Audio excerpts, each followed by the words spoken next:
stick back out on the play. Hala shot save. Pasternak scores! David Pasternak! Atomic.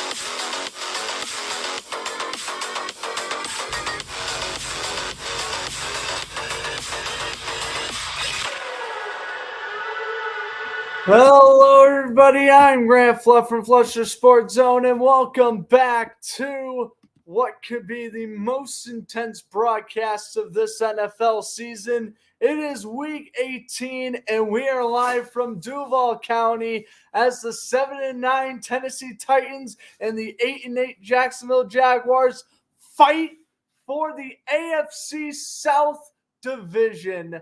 This should be incredible. This is your typical Week 18, two hated rivals going at it tonight. The Jaguars have the tiebreaker in hand as they won in Tennessee back in Week 14. And speaking of those Jacksonville Jaguars, they have been right up there with the Bengals and the Bills for the hottest team in all of football the last month. They have gone from the pits of 3-7 to 8-8 and give themselves a chance at the playoffs. They are riding a 4-game winning streak and have won 5 of their last 6. Their defense has only allowed 6 points in the last 2 weeks, only allowing 3 against the Jets and the Texans. And as for the Tennessee Titans, the exact opposite. The complete exact opposite. They come into this game at 7-9. They are injury riddled, but I don't think there is any excuse for this. They are riding a now 6-game losing streak. Their last win was November 17th against the Green Bay Packers. They were 7-3. They have dropped, and because of their hard start, they still have a chance to win the division, but we shall see what happens. What's up, John and Lennon? Thanks for stopping by. The Jaguars are wearing their all-teal uniforms tonight. 904 City Duval is very excited, man, as am I as a Jaguar fan. I am ready to see another playoff game, man. It was 5 years ago was the last time the Jaguars made the playoffs. I'm tired of waiting. You know what? I wasn't expecting a playoff appearance this year, but they've came this close. They're riding the game. They're riding the 5-game winning streak. There is no way that they cough this up. They're at home. They've already won in Tennessee convincingly. Trevor Lawrence had 3 passing touchdowns and a rushing touchdown that day. Derrick Henry fumbled. Ryan Tannehill, he simply was not the same quarterback after that game. Of course, he would get injured against the Chargers. The Titans played Malik Willis. He was brutal. He lost to the Houston Texans in Week 16, giving Jacksonville the division lead at 7-8.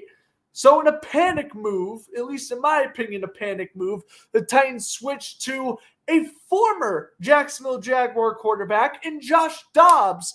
Dobbs threw his first career passing touchdown last week as the Titans lost to the Cowboys on Thursday Night Football. Dobbs was a mixed bag. He played well in the first half, threw his first career touchdown. He also threw an interception late. Clearly, he's been in the system for only 3 weeks, so we don't know what we're going to see out of Josh Dobbs. Again, he started off really well last week, and as the game progressed, he really struggled. So I don't know what we're going to see. Trevor Lawrence, he has not thrown a touchdown since the Dallas game. He had a rushing touchdown against the Jets, and of course, for playoff purposes, he only played half the first half of that game last week against Houston.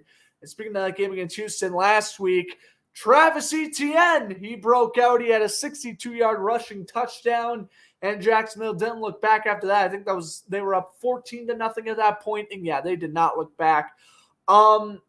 Very exciting season for the Jaguars. A really disappointing one for the Titans, but they can gain a little bit of that humility back if they are to win tonight and clinch the playoffs. Now, I say a win and in just to make it more exciting. If the Jaguars lose tonight, they are still in the playoff picture, but they need the Patriots to lose to the Bills, the Dolphins to lose to the Jets, and the Steelers to lose to the Browns. On the Jaguars, I'm trying to win tonight and celebrate my playoff berth. As Riley Patterson kicks it away into the teal end zone, it is a touchback. Away we go from TII Bank Stadium. Here we go. So off the touchback, it is Josh Dobbs getting his second career start. His last week debut against Dallas, as I mentioned, 1 touchdown to 1 interception, 232 passing yards. He has been on the team for less than 3 weeks. He is under center here at the 25-yard line. Titans in the road, Whites, Jaguars in their all teals. As the handoff goes, Derrick Henry is lost for a yard to Josh Allen, the captain of this defense, a man who was selected as the 6th overall pick in the 2019 draft. He's excited to potentially clinch a playoff spot. Here we go, a loss of 1 for Henry on the opening play. Thanks for tuning in, Kyle. You see a big game coming from Tyson Campbell, 2 interceptions. That's a possibility. Campbell has been on a mission the last month. He and Rashawn Jenkins at the 24, 2nd and 11. Dobbs throws, quick throw to the left. Robert Woods down to the 31-yard line. As we mentioned, Tyson Campbell, he gets the tackle there. It's 3rd and 4. When you and me are going to party like we won the Super Bowl. Yeah, Jaguars and Giants definitely deserve some happiness after, of course, the Jaguars, they haven't made the playoffs since 2017. The Giants since 2016. I agree, Lennon. It would be a great year for both of us if we were to both make the playoffs. And of course, Lennon, if you don't know, is from Florida, so he's not a Jags fan, but, rooting for them tonight. 3rd and 4. Screen passes short. A drop by Haskins. And a 3-and-out for the Titans. Nice stuff here from the Jaguars. They stop Henry on 1st down. They complete, a minimum pass on 2nd down. And then Dobbs with the underthrow to Haskins on 3rd and short, which will lead to the punt by the rookie punter, Ryan Stonehouse, who has been one of the best players on the Titans this season. The rookie punter who beat out Brent Kern for the starting job, averaging 53 yards a punt. That holds the current NFL record. The record was set by Sammy Baugh of the Washington Redskins back in 1940. What's up, Two Evil Hope? Thanks for stopping by. Jaguar Vikings Super Bowl. We'll see. As Stonehouse will punt it away. And this one is going to be returned by Jamal Agnew. Agnew returns it all the way out to the 20. And after a 3-and-out by Tennessee, out comes Trevor Lawrence. 24 touchdowns to 8 interceptions on the season. He has been on a mission, and he is about 100 yards shy of 4,000 passing yards on the season. Again, he only played the first half against Houston last week. They got him ready to go for tonight in what is the second-year QB out of Clemson, by far his biggest NFL game yet. 1st and 10 under center, ball placed at the 20. ETN, the running back, audibling is Lawrence. Engram in motion. Takes the snap, fakes the handoff. Lawrence in the pocket, guns it down the middle. It's incomplete. The intended man, Christian Kirk, and we have a penalty. Fulton was on the coverage, and we shall check out the flag. Let's confuse everyone with the Jaguars Giants Super Bowl. You know what's funny, Lennon? Of course, you, Two Evil to Hope, and Kyle. Well, Jaguars Giants, Jaguars Vikings, Jaguars Seahawks. It could all be potentially a Super Bowl, technically speaking, as they're going to call pass interference on number 25. That is Christian Fulton, who with the pass interference on Zay Jones. So 1st and 10 now at the 25. Lawrence rolls out to his right off the play action, throws on the run, and it's incomplete. Zay Jones with the drop. And, of course, Zay Jones had a pretty off and on season up until that game in Tennessee. He caught the touchdown at the end of the first half, which really set the momentum for that game. And, of course, he went on to catch 3 touchdowns against the Cowboys the following week. Take a look at this Jaguars offense. Again, they are without Cam Robinson, their left tackle. Walker Little is his replacement, and the Jaguars offensive line has yet to miss a beat. I would like to see a little bit more of Marvin Jones in the game plan, but honestly, I'm not complaining. This Jaguars offense has been humming the last month and a half. Here's the pitch to ETN. He takes it to the left, and he picks up a yard. Brought down at the 26 and as Jacksonville approaches the 30. All NFL stadiums this week have the number 3 representing Damar Hamlin at the 30-yard line this week. Of course, we were on the call for the Bills-Bengals broadcast on Monday, and heart-wrenching to watch, to cover, but let's just say hopefully tonight we will not have any freak accidents. We will enjoy what should be a great game of football, and oh my goodness, I just don't want any freak accidents to happen, especially after, again, broadcasting the game back on Monday. Lawrence on 3rd and 9, throws short, pass is caught, and that is Zay Jones on the catch. He signals first down, but he's a yard short. 4th and 1, maybe 2. I don't know why Jones is arguing with the official. When he dived down, he was clearly short, unless they want to say he wasn't touched, which he was touched. So, yeah, I don't understand what the argument is here. Good job by Christian Fulton. And they are going to go for it. It looks like 4th and 1. Jacksonville's converted 24% of their 4th downs. Ball is placed at their own 34.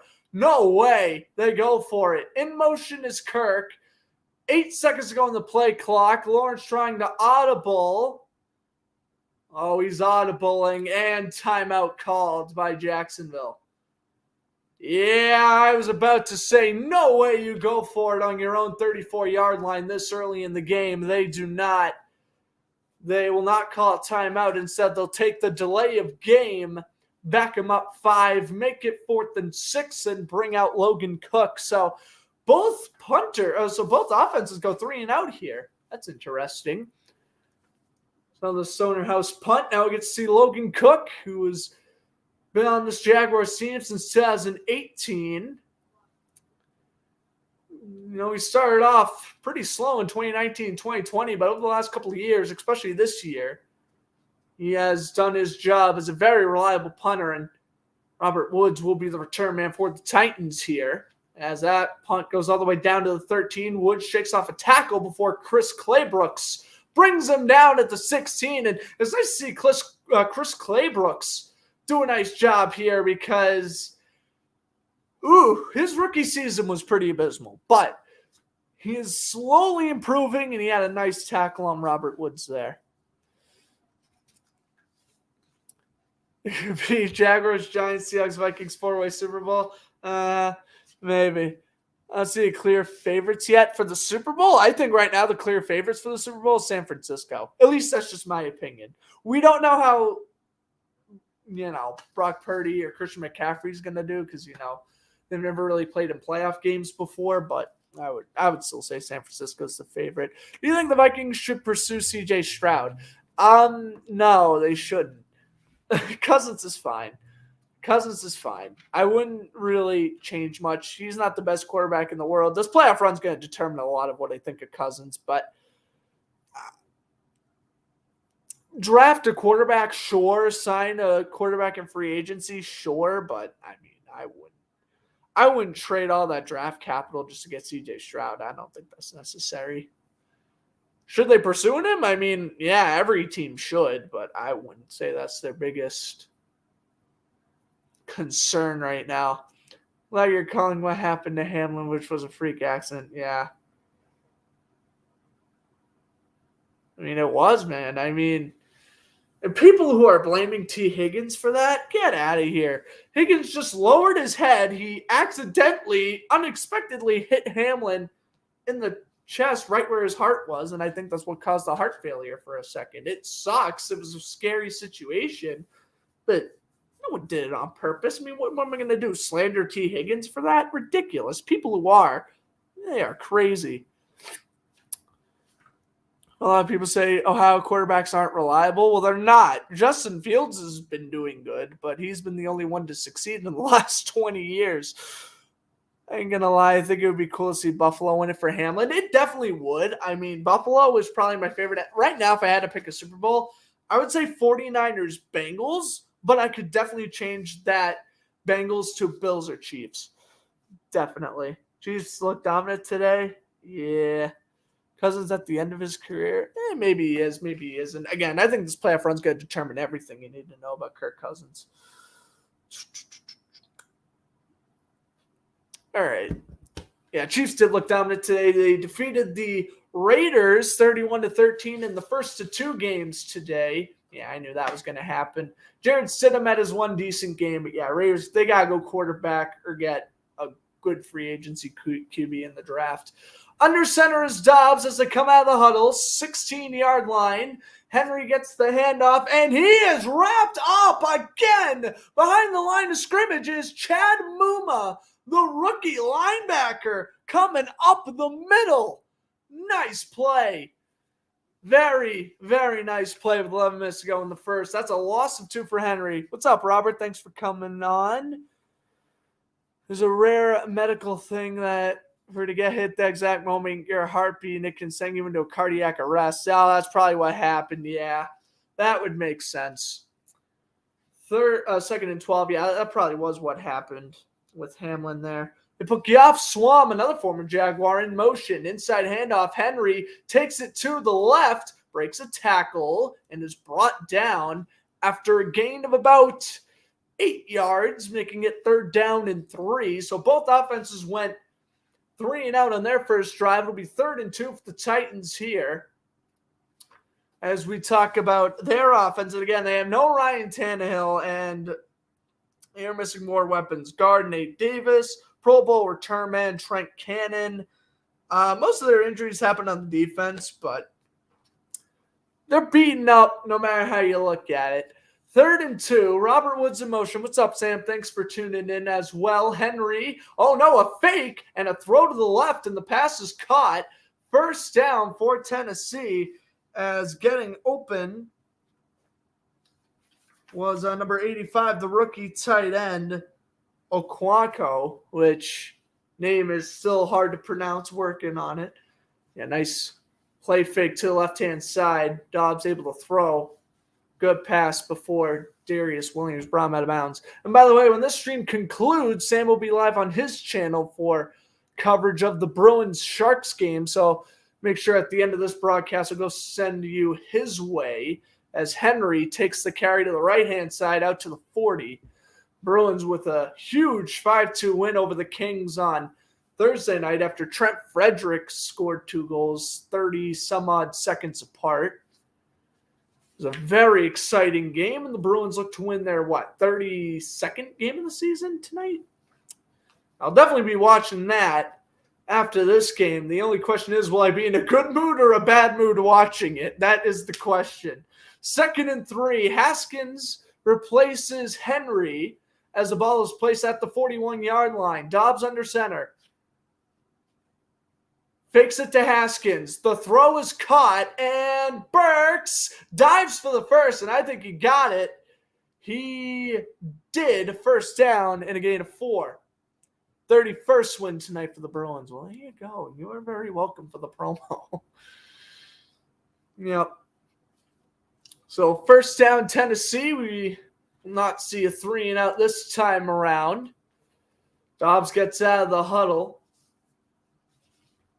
2 tight end set with Burks and Woods as the 2 receivers. Burks was just activated 30 minutes ago. So a last-minute go for the rookie receiver. Henry takes it to the left and gets to maybe 3, depending on where they spot it. I have been amped up all day, and I woke up at 7 in the morning. As I had to get ready for noontime, just do some family activities. But they did promise I would be back by 8 o'clock tonight to broadcast this game, and well, they were certainly correct on that. As, whoa, it looks like we are going to get a weird formation, a direct snap to Derrick Henry. This is interesting. Joshua Dobbs just headed to the sidelines. Here comes a direct snap to Derrick Henry, and he hands it off, taking it to the left side. Wow, and getting a gain of 4. That was a nice play. And now Dobbs comes back in. Number 13 for Tennessee there, getting the carry. Doesn't look like he's on my roster, unfortunately, but it is 3rd down and 3 coming up here for the Titans. Duval is loud right now, trying to get a stop on 3rd down. The ball is placed at the 48-yard line of Jacksonville. Woods in motion.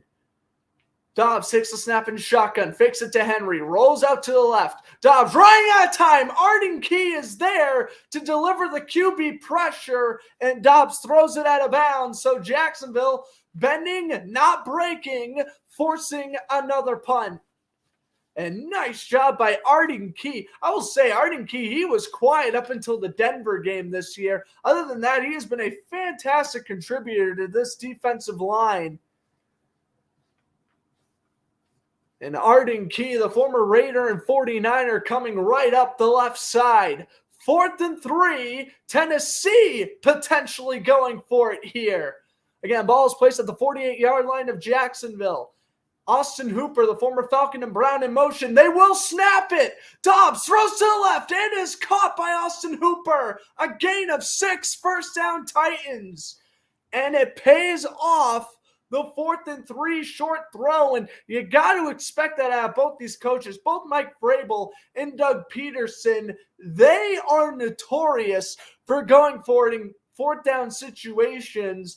Vrabel especially, in a nice move by Hooper, able to get wide open on the left side, able to create separation from Rashawn Jenkins and picking up the 1st down.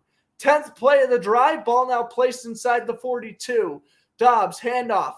Henry wrapped up, nothing for the 2016 rookie. Henry is getting swallowed up in the backfield, and that is Corey Peters with the tackle. Nice to see him get involved in the gameplay. He was brought in this offseason to replace Taven Bryan, and he has done a nice job in doing so. Tennessee has yet to throw the ball on 1st down tonight. 5 rushes to no passes. Woods in motion. Dobbs under center. The pitch goes to Henry. Henry takes it to the right. And Derrick Henry will be brought down at the 34-yard line by a sea of teal uniforms. It is 3rd and 3 as Andrew Sisko leading the way. Y'all stuffing Henry like a turkey for Thanksgiving? Well, that's what I like to see, although they did get him. They gave him a little bit of yards there. What's up, Zoe? Thanks for stopping by. Allmark is in net for the Bruins tonight, and A.J. Greer is out with an illness. Okay. Thanks for the update there. Greer played well against L.A. on Thursday. 3rd down and 3. And again, another 3rd down. Duval waving the towels. Ball is placed at the 33. Dobbs will hand it off. Wow! Jacksonville shuts the door. Hassan Haskins goes nowhere. It's 4th and 3. Josh Allen leading the way. All right. I mean, it's 3rd down. I don't know why you don't have Derrick Henry in the game in this situation. Instead, they give it to the rookie running back out of Michigan. And look at Devon Hamilton and Josh Allen. And again, they're going for it. 4th and 3. Oh, my goodness. They are not using Randy Bullock tonight. Ball is placed at the 34. Dobbs in shotgun. Haskins remains the running back. Dobbs throws to the left, and again it works. Robert Woods first down catch and run. They have converted 2 fourth downs this drive. Mike Vrabel is the gutsiest man alive, and it's working. Wide open throw on the left-hand side, and nice play by Robert Woods, the veteran out of the 2013 draft class. This is Tennessee's 14th play of the drive. This is incredible. They have gone 59 yards so far. Ball is placed at the 25. Henry gets the handoff, and again stuffed at the line. Roy Robertson-Harris, along with Corey Peters and Andrew Wingard, combined on the tackle at 2nd and 9. Oh, boy. Tennessee again now 6 rushes on first down. Jaguars defense looking like Florida's this year. Stop them 1 through 3. Can't get them on fourth down. You know, as a Gator fan myself, and obviously you attend a lot of those Gator games, Lennon. You're right on that one. 24-yard line. The pitch to Henry to the left. And, I mean, again, they only give Henry 3 yards there. This run defense it has stepped up. It used to be Jacksonville's weakness. Now it's their strength, surprisingly enough. 3rd down and 5 with under 2.5 minutes to go. Tennessee is draining the first quarter. This is only the 3rd drive of the game. Tennessee punted. Jacksonville punted. Tennessee got it at around, I think it was the 16-yard line, and they've been going ever since. Tennessee went for 4 on 3rd down so far tonight, but they are 2 for 2 on 4th down. So, again, we'll see if they'll go for it or not. Dobbs audibling. 2 seconds left on the play clock. Takes the snap. Under duress, Trayvon Walker got there as Dobbs will run to the left and pick up the first. There is a flag. We'll see if it's coming back or not, but it is against Tennessee. Wow, so they'll replay 3rd down. They are going to replay 3rd down. Is going to call Dennis Daly, the left tackle, on a penalty. Went to 10 of the 12. Yeah, nice. That's fun. I can't wait to join you one day, Lennon. If they ever play BC, or if BC ever plays in the swamp, we'll either hang out or we'll FaceTime throughout the entire game. Or maybe I'll have you on the channel and we'll call it. All right, 3rd and 15. I mean, Tennessee has been converting 3rd and 4th downs at will this drive. Here's the 16th play of the drive. Ball is placed at the 31. Dobbs takes the snap. Under duress, throws to the left. Burks laterals the football, and it works. He is going to be brought down a yard shy. What in the world? It was a lateral, and there's a flag down. I don't even know what I saw. Burks made the catch. He lateral did. I think it was a forward pass. That doesn't count.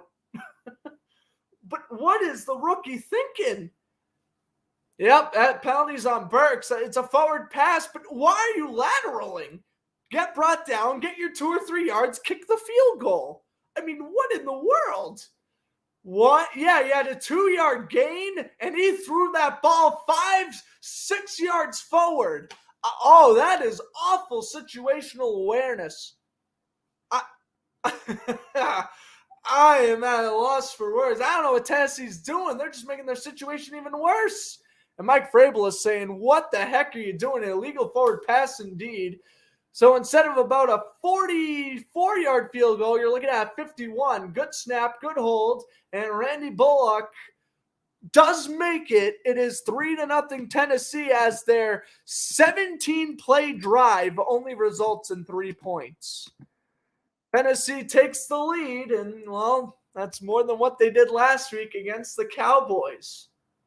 I'm not nervous yet, though. If it was 4th quarter, I'm nervous. But right now, I'm not nervous.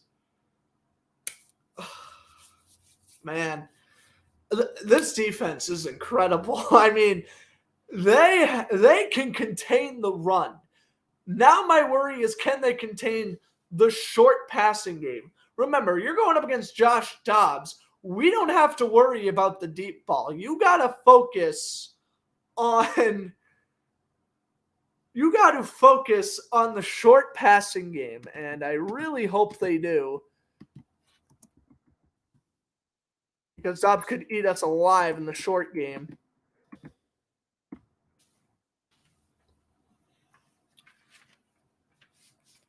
Been to Jaguars and Bucs Stadiums multiple times. Still haven't seen an NFL game. Man, I don't know why you didn't go to Giants Jaguars this year. That play was risky. Forward passes weren't legal. That would have been insane. Yeah, I would have made it 4th and 1, and they would have went for it again. And you want to know what's funny? Burks, when he threw it forward, there was 2 Jaguar players.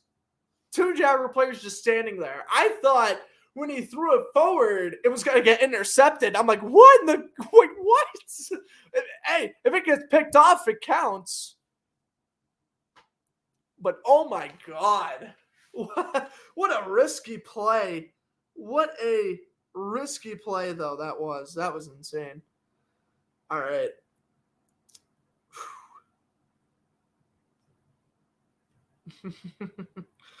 Oh, thanks, London, for the story shout out. I myself am gonna need to post this. It's not about, but you had no money. You know, we were not friends for that one. Jaguars, the Giants won. All was good afterwards. All right, let me go get my Jaguars stream up here. I didn't even put this on my Instagram yet. I've been so excited. I literally started the pregame like 5 minutes early. Like, again, I've been up since 7 in the morning, and I have been impatiently waiting all day to commentate this game and to hopefully celebrate what will be a Jaguars playoff spot. Again, Jacksonville can't get in tomorrow, but that will result in the Patriots, Dolphins, and Steelers all needing to lose. And I would rather, not have the faith of my team having to go through other teams. So I'm a simple man. Win, you're in. And that's what you do. All righty. Minute 23 to go in the first, and Jamal Agnew is going to return this from 3 yards shy of the end zone, and Agnew out to the 27. Not bad for the former Detroit Lion. Been up since 6:30 this morning. I know, Zoe. I'm glad that I'm sure your car ride was boring, but I'm glad you're back home now. By the way, Trevor Lawrence from weeks 9 to 17 with a 71 completion percentage. That leads the NFL. He has thrown 14 touchdowns and 2 interceptions and 258 passing yards on average. Jaguars' second drive will begin at the 28-yard line. 1st and 10, and shotgun. Lawrence pumps, throws down the middle, and down to the 33-yard line, Christian Kirk. Been up since 2 in the afternoon. Kyle's been up since 1 in the afternoon. I don't understand how people can wake up in the afternoon. I need to be up like before 8:30 or else I turn into a pumpkin. I don't understand why, but I'm so time managed when it comes to waking up in the morning. I don't know what it is, but that's just the way I roll, I guess. 2nd and 5, Kirk in motion. Using Ingram in a blocking situation here. As the handoff goes to ETN, and Ingram completes the block, and Ingram will get 4. And yeah, I know. I think you stay up until 4 a.m. I know all about it. London and I, we have had our fair share of FaceTimes going into 3 in the morning before. All right. There is 16 and counting seconds left in this first quarter. There is no need to run another play, and they will not run another play. Second quarter coming up in Duval County. The Jaguars and the Titans for the AFC South crown. 3-0 Tennessee leads at the end of 1. Maybe another one after the game. I'll have to get my phone charger, but yeah. We'll see. Jacksonville loses, I'm going to be in a sad mood, so I'm probably just going to want to, not talk to anyone. Just make the quick posts on Floodsters and get the pain over with. But of course, if Jacksonville wins, I'll be very happy again. I have not seen a Jaguar playoff game since I was in 9th grade, 2017. You want to know how painful it was living in Massachusetts and losing to the Patriots in the AFC Championship game? You want to know how painful that is? People like bullied. I say bullied, not really, but you know what I mean. They were like harassing me for like 2 weeks straight. And until the Eagles won that Super Bowl, I was not hearing the end of that AFC Championship loss. But then obviously once the Eagles won, they had nothing else to cheer about. And I was just kind of like, you see, we're all in the same boat. We're all heartbroken.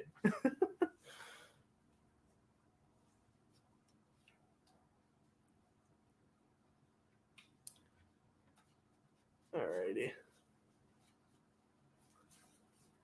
Tennessee, of course, they last made the playoffs last year, which, oh, what a fun broadcast that was when the Bengals beat the Titans. That was fun. Oh, no, we should have beaten the Patriots. Hashtag Miles Jack wasn't down, but that's what, I don't care. That's 5 years in the past. The fact that I'm still saying Miles Jack wasn't down 5 years later is, like, driving me mental. Like, this is why I need the Jaguars to, like, be good again. So, like, I can come up with a different excuse, bro. Like, imagine saying, oh, you guys should have won the Super Bowl, and then using that same excuse for 5 years straight. That's awful. I didn't even use that as an excuse. I'm just like, they had other chances to put the game away, and they didn't. Doug Marrone he showed why he did not last as a Jaguars coach after 2020. He was an all right head coach, but other than 2017, he didn't have anything incredible in his resume. So we canned him, and then we don't bring up the coach that shall not be named. Hired Doug Peterson, and culture change. It worked. Culture change worked. Win or lose, it's still a successful season for the Jags, but you know, you made it this far. You want to win the damn thing and make the playoffs. Jacksonville just running their 6th play offensively as we begin the second quarter. Zay Jones in motion. Agnew in motion as well. Handoff goes. ETN up the middle. And, I mean, both run defenses are playing incredible right now. And look at Rice, the linebacker, getting the tackle for the Titans, playing the little air guitar. After getting the tackle there, it's 2nd and 9. ETN had a rushing touchdown last week, as I mentioned, but so did the backups. Jamal Hasty and Snoop Connor both did as well. They bring Hasty in here on 2nd and 9. He's to the far left of the screen. So is Cook and Ingram, I believe. No, Ingram and Marvin Jones are on the bottom of the screen. The screen goes to Ingram and picks up 3rd and 7.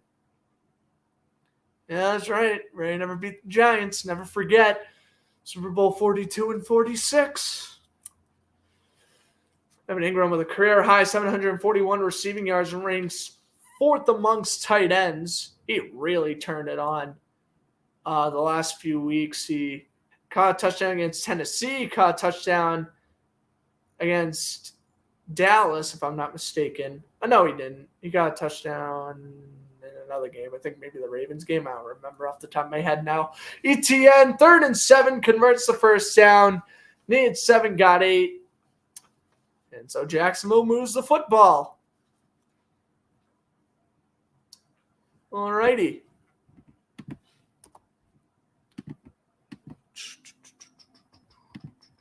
Yeah, nice play there by Lawrence. He was just able to get the necessary time in the pocket, throw down the middle. ETN able to get open. Good tackle there by Fuller. Oh, why is he decent? Yeah. Evan Ingram was all right his first couple years in New York, as Hasty lost too. And after suffering an injury last week, Tart is back in the lineup for the Titans, and he has been a great run stopper for the Titans last month. TN is shaken up after again getting hit in the back by Fulton.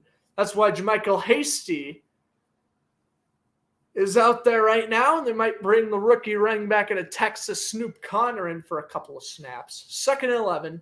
Ball placed just past the 50. Ingram in motion. Handoff goes. Hasty takes it up the right side. Kevin Byard, along with the help of 2 others, get the tackle, and we got another 3rd and long. This will be 3rd down and 8. And I probably would have thrown on that down. By the way, Tennessee's defense has not allowed a player with 70-plus rushing yards since week 2. Week 2. That's incredible. Their run defense has been incredible.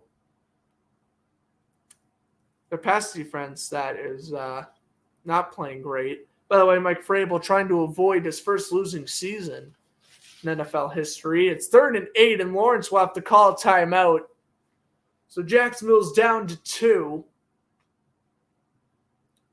And Mike Vrabel's upset about something. Oh, no, a flag on Jacksonville, so it's 3rd down. Too many men on the field. And so, of course, since the flag is against Jacksonville, they will get their timeout back.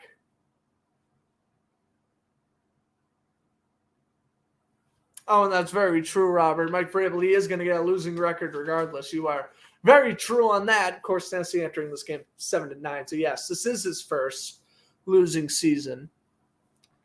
Ball is placed at the 49-yard line of Jacksonville. Hasty, the running back, still as it's 3rd and 13. Lawrence steps back, guns it down the middle, and a gain of 16 for Christian Kirk.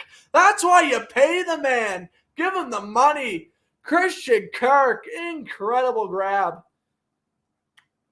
Everyone's saying, oh, it was an overpayment. It was an overpayment. It wasn't. It wasn't at all. He has emerged as a wide receiver 1 on this football team. Straight route, quick curl after the first down yardage, and an absolute dart. D-A-R-T, capital letters, bolded. Incredible throw by Lawrence. At the 35, Ingram in motion. It looks like they have ETN back out there. They do. Lawrence throws, pass caught. Zay Jones to the 31, or he's ripped to the ground by Rice.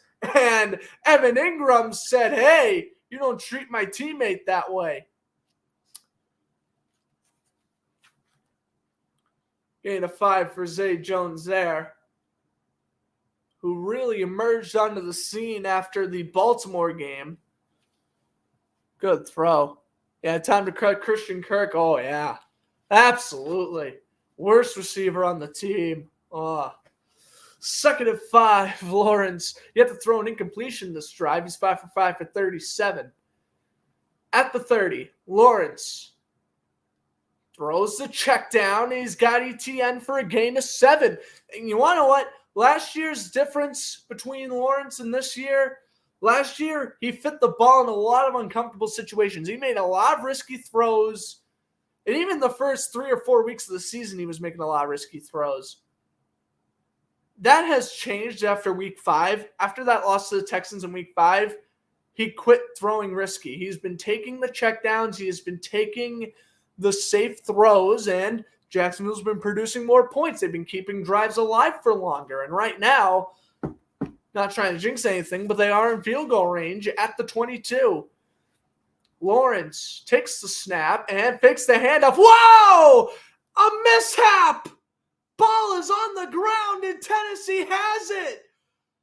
I shouldn't have said anything, man. I walked right into that announcer jinx. Oh, what am I doing? I know better than that. They get tricky. Why? You're in field goal range. Why are you getting fancy with your play calling, Doug Peterson? I don't understand. I mean, it's a good drop in hindsight. You fake the pitch to ETN, you throw, you flip it to Agnew, and then Agnew tries to get yards, but it bounces off of Agnew's hands. Again, I think when you're in field goal range, that's such a risky play call. It works if it works, but most of the time it doesn't, and it is McCreary, the 4th-round rookie Weaver on the fumble recovery. Ooh, that was an announcer jinx. That was my bad. But what is that? What is that? Weaver this year in his 2nd season at Pittsburgh, he has 5.5 sacks on the season, and he just got his first career fumble recovery. That's Rashawn Weaver's first ever fumble recovery. I don't know what that play call was. I would never do that. In a game like this, unless you are winning, maybe I would be risky. But, I mean, dude, you're down 3-0. You're in the red zone, and you call a fake halfback draw into a wide receiver lateral. I mean, what are you doing? I don't understand. That doesn't make sense to me. Couldn't have done that perfectly. More so, Justin Jefferson would have held on to the ball. I'm not blaming Jamal Agnew on that, by the way. I'm fully blaming that on Doug Peterson. Defense is playing its heart out, and you finally get a drive going. Lawrence hasn't thrown an incompletion to that drive. I mean, it's simple. You throw or you run. You don't throw or run with Agnew. I mean, and again, if the play executes, it works beautifully. Agnew gets the handoff. He runs it around to the left side. He probably gets about 7 or more yards, but why make such a risky decision is what I'm getting with. I don't understand why you'd make such a risky decision in field goal range in a must-win game.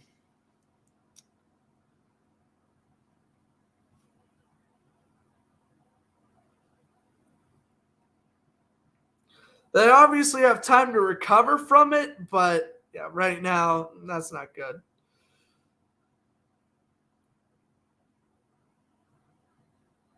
Alrighty.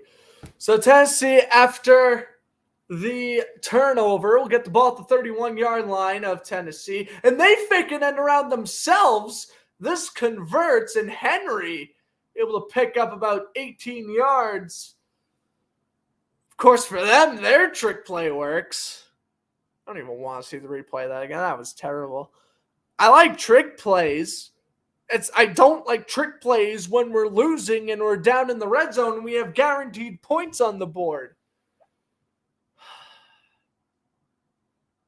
So the pitch was going to go back to Agnew, and then Agnew was going to throw to Travis Etienne for a touchdown, and Etienne was wide open. The play worked. It's just the execution was horrible. Henry up the middle, a gain of a yard. The play, if done properly, the play would have worked. But what are you going to do? Second down and 9. As Sean Reaver, as I mentioned during the commercial break, his first career fumble recovery. 3-receiver bunch to the left of Dobbs. And they throw the screen, and that is down to the 45-yard line. On the catch is Traylon Burks. 3rd and 5 coming up here for Tennessee. Keep it simple. What's up, Art Rog? Yeah, I completely agree. Keep it simple when you're in the red zone. I'm 100% on board with that. That's what I'm exactly saying. Of course, Jacksonville, it's the first time since 2011 Jacksonville has hosted a non-Thursday night football primetime game. The last time they did, they defeated the Ravens 12-7 in a Week 3 Monday Night Football contest. At the 45, Henry, the running back, Dobbs, will take the snap. Under duress, throws and gets a gain of 7. First down, Austin Hooper. What about your statement? Well, Urban Meyer would have never called that. You're right. He wouldn't have, but we would also be losing 17-0 right now. So I'll take the occasional Doug Peterson misplay call instead of the just terrible Urban Meyer. And yeah, Arden Key blew up Dobbs after that play, but he completed the pass to Hooper. So first down at the 38. Here is Dobbs. Woods in motion. Handoff goes. Henry up the middle to the 35. 2nd and 7. Just dance moves. Yeah, Urban Meyer. Funny. The one thing I do miss about Urban Meyer, I can't say I miss anything about him, really. If we can't beat Buffalo this year, if they play in the playoffs, I'm beating Buffalo. Other than that, nope. He was bad, and he rightfully deserved to get fired. Here's Henry. Nice hand up to the right. Stiff arming Jenkins. Oh, what a stiff arm. Down to the 16. Prayers for Damar Hamlin. Absolutely Cooper. Thank you for tuning in. And what a stiff arm by Henry there. Took it to the right. Good blocking by Tennessee. Ooh, nasty stiff arm on Rashawn Jenkins. Man, Jenkins, I hope that doesn't shatter his confidence. He has had a tremendous month. Oh, and Derrick Henry. The brutal stiff arms are back. Now I'm getting extremely nervous. Here is the fakes the handoff to Henry. Dobbs, end zone shot. Touchdown to the tight end, Okora. What I say? I'm getting really nervous now. Play stupid games, win stupid prizes. That is all I got to be said right now. You had a chance to tie this game, and instead you let Tennessee go up now 9-0. Great play action throw. Dobbs able to release the ball left-hand side. Good throw, right on the money. Able to outthrow the linebacker. Okoro for the touchdown. Yeah, let's prank Sam after college breaks over. I agree with that. Bullock, the extra point is good. 10-0.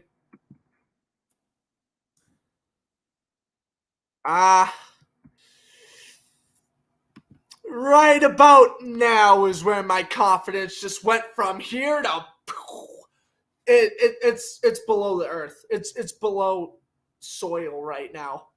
We're gonna lose this game.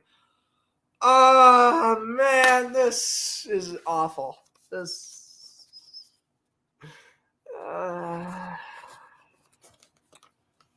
You play stupid games, you win stupid prizes. If we end up losing this game by 3, that play call right there, that lateral, that should have never happened. The Jaguars' biggest need. What is the biggest need on the Jaguars and the Titans? One player could be added. If I'm the Titans, I am adding a wide receiver, whether that's Devontae Adams or Justin Jefferson or a healthy Cooper Kupp. You could go with one of those 3. Jaguars, honestly, the safeties aren't horrible. Actually, no, I won't say safety. I'll honestly say offensive line. Though Lawrence is dealing with the offensive line fine, you could obviously use a better line. And I'm going to go with left guard Quentin Nelson from the Colts. Let's give his computer during a Bruins stream to Kyle and have Kyle take it to his room. That was your idea from a while back. I don't oppose. We'll see what happens.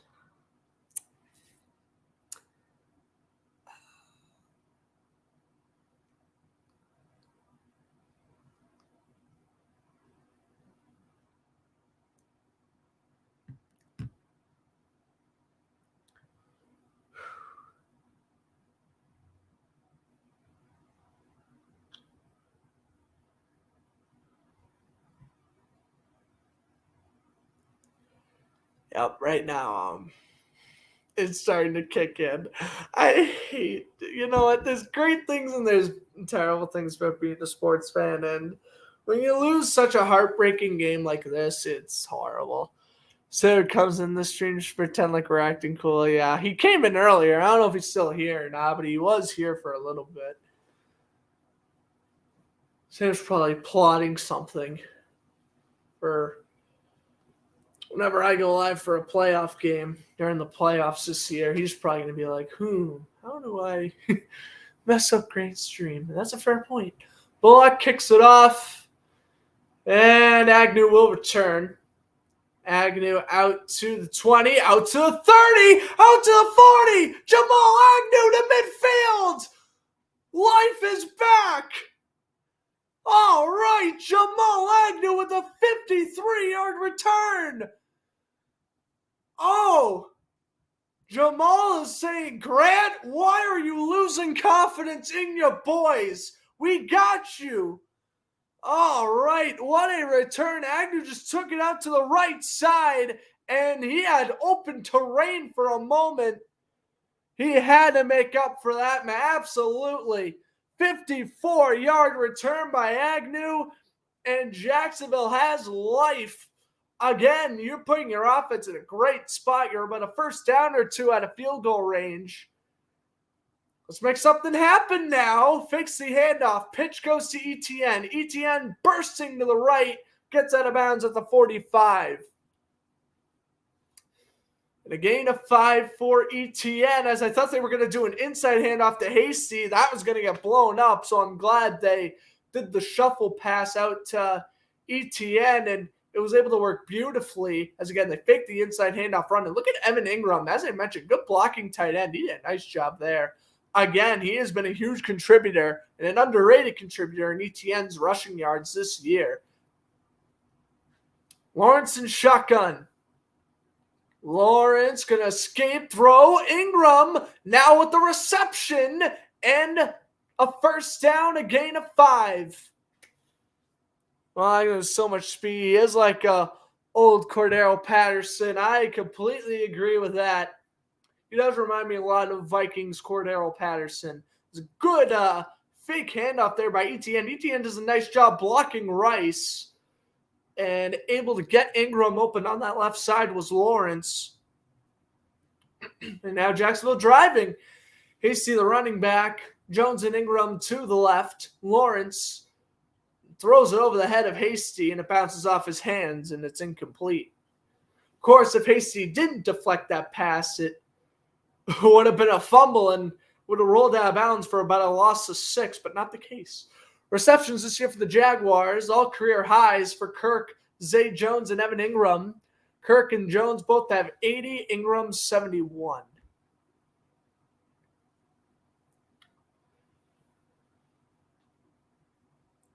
Second and 10. Kirk in motion. Ball's placed at the 39 of Tennessee.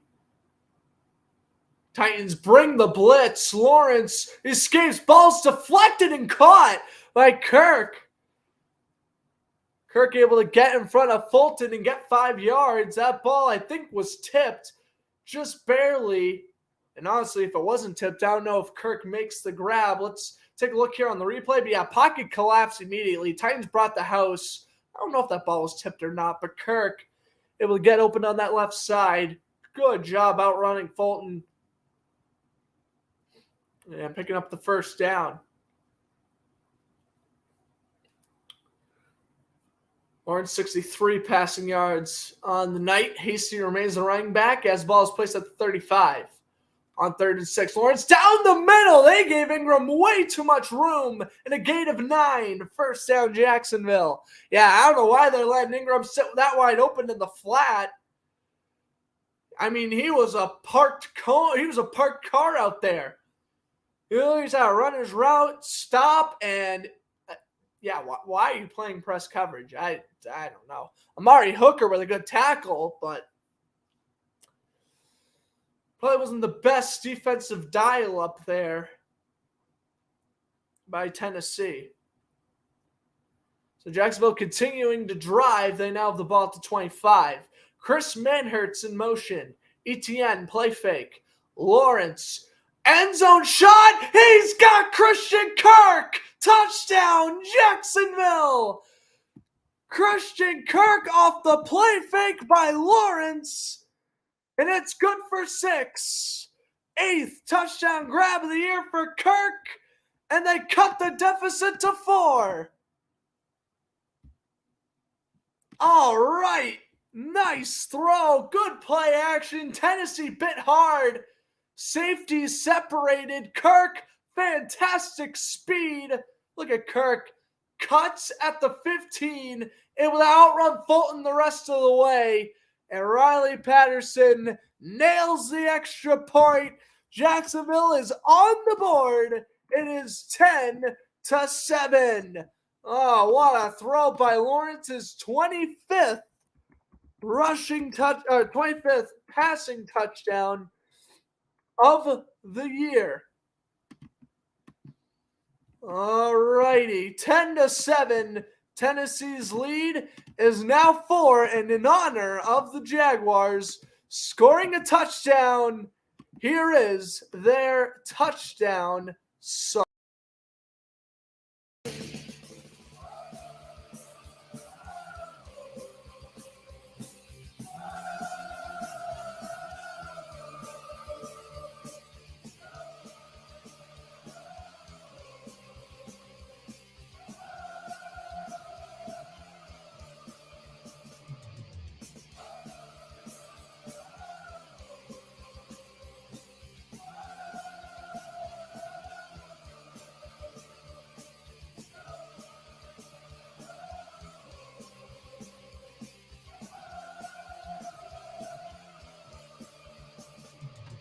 Whoa! They have the Anaheim Ducks touchdown. They have their goal song. That's what the Anaheim Ducks use. That same exact song. That's been the Jaguars touchdown song for a while. 2012 maybe. And they should include the sound graphic that goes meow or whatever. I agree. Just like how the Florida Panthers have their goal horn and they have like the panther growling. I completely agree. But yeah. Alrighty, Christian Kirk. We got life, and thank you, Jamal Agnew, for that 50-yard return. I'm not going to lie, I was getting nervous. I still obviously am, but the touchdown helps.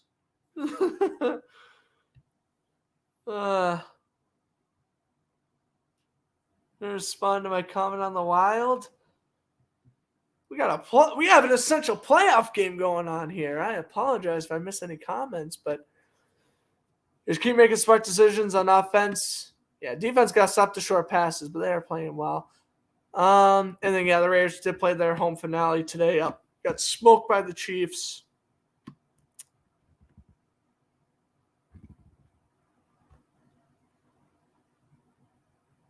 I don't know what your question was about the Wild, but yeah, they're playing all right this year. Here's the kickoff from Patterson out to the 20 and out to the 28 before he's brought down by the former Florida Gator, Shaquille Quarterman. All right, let's take a look at Josh Dobbs' NFL journey here. So he was drafted by the Steelers in the 4th round in 2017. Then he was on the Jaguars in 2019, as I mentioned. He was the backup to Gardner Minshew. He went back to the Steelers. And then this year, he signed a contract with the Browns, got released by the Browns when Deshaun Watson came back from his suspension. He was on the Lions practice squad for a week. Ryan Tannehill gets injured. Tennessee claims him off Detroit's practice squad. And here we are, 3 weeks later. Henry the run, and gets a yard as Hamlin brings him down. There is a flag, but Devon Hamilton, man, what a great run stopper he has turned out to be. And that is a false start on Tennessee. On the rookie tight end, the man who had the touchdown for the Titans. So 1st and 15 now. I hate to be a Raiders fan for many reasons. Yeah. The comment was, wow, picked up Reeves. They've been playing good. Yeah, I mean, Ryan Reeves, he does that for any team. He is just such a physical force. And he's also a good playmaker. Like, he can rack up the assists if he wants to. Henry, the handoff, and he gets a yard. Jenkins. And Hamilton with the tackle. And 2nd and 14 coming up here. Actually, they'll mark it 13. Tennessee going no huddle. They're going to run one more play before the 2-minute warning here. I don't know if this is a wise decision or not. Dobbs tries to audible. He's under center. Dobbs. At the 26. Audibling. They're not going to take another snap. Well, they went no huddle looking like they were going to take another snap before the 2-minute warning, but not the case. Both teams still have all 3 timeouts. In Duval County, 10-7, Tennessee leads, but Jacksonville with the latest score, a 25-yard hookup, Lawrence to Kirk. All righty, and we're back in commercial break. Apparently, start your athletic career as a football player and switch to hockey. It has benefits. That doesn't shock me. Because you have the physicality to be a hockey player. You might have the the physical shape to play hockey as well. It makes sense. Alrighty. We only had one NBA game from earlier today, and that was the Celtics defeating the Spurs 121 to 116. The Mavericks, the team that the Celtics beat the other night, they're up against the Pelicans 63 to 46 at halftime. The Bulls are up against the Jazz 53-49 at halftime. The Magic are up against the Warriors 37 to 33, and the Lakers and Kings starting at 10 o'clock Eastern time. NHL scores. Devin Severson scoring the overtime winner. The Devils defeat the Rangers 4-3. The Blue Jackets defeated the Hurricanes 4-3 in a shootout. Now we get on to current games. Your Minnesota Wild are leading the Buffalo Sabres 5-4 right now in the third. The Kraken lead the Senators 6-3 in the third. The Blues lead the Canadiens 4-3 in the third. In the third on AHL Network, Maple Leafs and Red Wings, Detroit trailing Toronto 3-1. We have the Kings and the Golden Knights at 10 o'clock, same thing with Avalanche Oilers, and then Bruins Sharks, the game I'll be watching when this game concludes, begins at 10:30. We also have a soccer game on at 10:10 between two teams I'm completely unfamiliar with, and a lot of men's basketball games on today as well. 25th ranked Ohio State beat 17th ranked TCU 69 to 67. What else do we have? We had Illinois upsetting 14th ranked Wisconsin 79 to 69. Florida beat Georgia 82-75. Wish that was in football. 7th ranked Alabama beat Kentucky 78-52. 4th ranked UConn beat Creighton 69 to 60. And Providence defeated St. John's 83 to 80. All right, during halftime here, we're going to recap some sports news, get into my Week 18 predictions,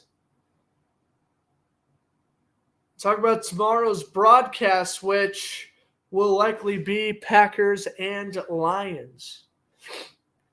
Jaguars received the second half kickoff, but we have a whole another 2 minutes to play. Dobbs takes the snap. Inside handoff to Henry. Henry is brought down at the 30 by a sea of teal uniforms.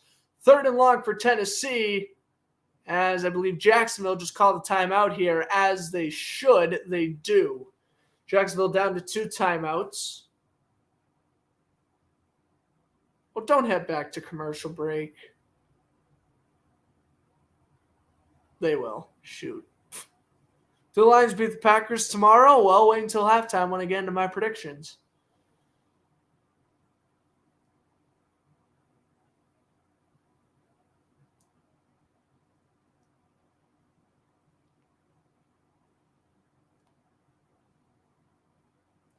Oh my God, have I ever seen this FanDuel commercial with the cornhole? I don't know if I've ever seen that commercial, or I'm just noticing it now. That commercial looked funny. The Canadiens have tied it against the Blues. That game's not tied at 4. And that's the only change in the NHL scores.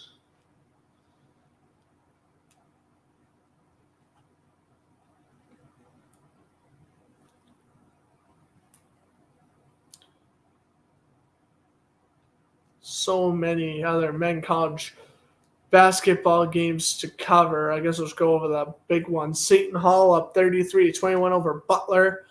What else we got here? North Carolina State up 63-54 over Virginia Tech. Boston College Eagles lost today to Duke. And another ACC matchup, Clemson beat Pittsburgh 75-74. North Carolina beat Notre Dame 81-64, so Notre Dame drops 2 in a row. And then 6th-ranked Texas beat Oklahoma State 56-46. Of course, go check out that broadcast from Tuesday night, Boston College and Notre Dame. First time broadcasting a college basketball game in quite some time, and I had a lot of fun doing it. Nice to see BC get the win, of course, but it was a good comeback win, too. Let's go check that out if you haven't already. And out of the first Jaguar timeout we go.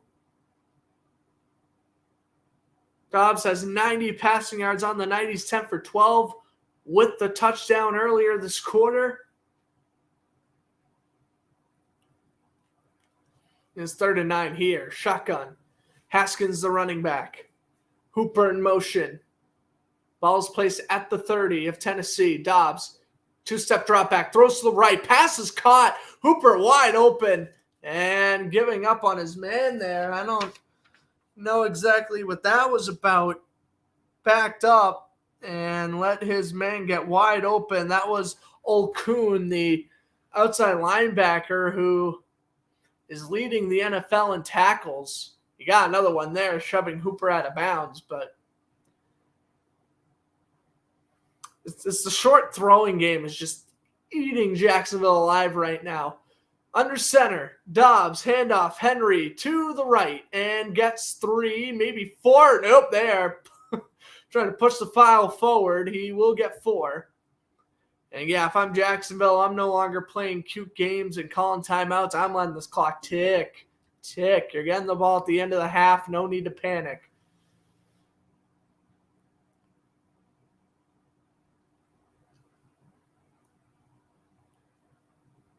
Second and 6. In motion. Takes the handoff to Henry.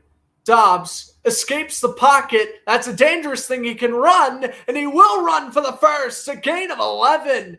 Josh Dobbs. Play action, what turned into a bootleg, and it works to perfection. Dobbs can run. I don't know why Jacksonville doesn't have a QB spy on him right now. He's dangerous out of the pocket. Football Merchant doesn't feel was on ice. That's a funny one. So yeah, it was 11 yards on that rush. His first rush of the night. Woods in motion. Westbrook-Akeen at the top of the screen along with Burks. Handoff goes. Henry will go down to the 39. And 57 seconds left. Imagine Tennessee would start calling timeouts. And they do. So both teams down to 2 timeouts. 57 seconds left in this first half. Josh Dobbs better than Tanny?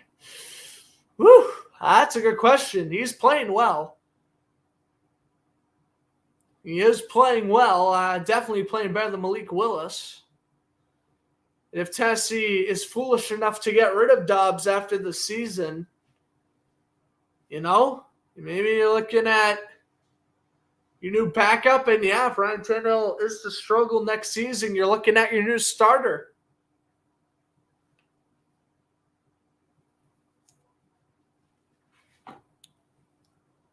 This team plays for Dobbs. You might as well keep them going. Don't pull a Commanders and play Wentz over Heineke when you know the team rallies behind Heineke. Here's Dobbs, 2nd and 5, throws down the middle. The short game passing is driving me nuts right now. Stop it. Oh, man, it's a throw right down the middle. A linebacker needs to get there to swat the ball down. Oh, man. Dobbs, 1st and 10, throws to the right, passes incomplete. Darius Williams breaking up the pass intended for Burks. The short game passing is killing Jacksonville right now. He's been killing them all night. You got to adjust that heading into the half. Willis already bust. I mean, I don't really like calling players busts after 1 year, but you can definitely make the argument that he's been the most underwhelming QB. I mean, look at it this way. Other rookie quarterbacks such as Brock Purdy, Bailey Zappi, and Kenny Pickett too, they've all been better, but especially Zappi and Purdy. So I don't know what to tell you there. As Woods is in motion. Handoff, Henry, brought down by Trayvon Walker, who missed quite a bit of time with a groin injury. He came back last week. And Tennessee just letting the clock burn out here. They are not calling a timeout. Are they going to settle for a field goal? Well, that could be a mistake. You're this close, you might as well at least try one end zone shot. It was a great tackle by Chad Muma, by the way, on that Henry run. I know Tennessee does call a timeout. They're down to 1. 23 seconds left. Well, obviously, if Jacksonville's to get the ball here, they are going to I would take a knee and head into the half. As much as you want to play, unless you get a turnover, then I would go for a touchdown. But 10th play of the drive coming up here for the Titans. They've gone 54 yards in 2 minutes and 13 seconds so far. They converted a 3rd and 9, and they've just been doing phenomenal in the short game passing. Dobbs has only thrown 3 incompletions up to this point. Tight end in motion, 3rd and 2 for the Titans. Handoff. They fake the handoff, and Dobbs runs out of running room, and he takes the sack at the 21. Cisco read it like a book, and so did Olkun. Tennessee's got to let the clock tick. They'll call a timeout, and they'll bring out Randy Bullock for the last-second field goal. Good fake on Henry, and great run stopping by this Jacksonville up front. This defensive line has been their biggest improvement this year, run defense. All right, 4th and 6. Last timeout's been called. 3 seconds left in the first half. Bullock is 1 for 1 in the night. He made this one from 51.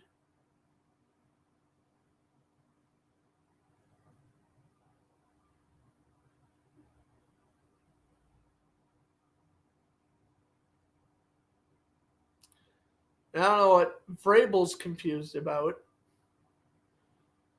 This will be a 39-yard attempt.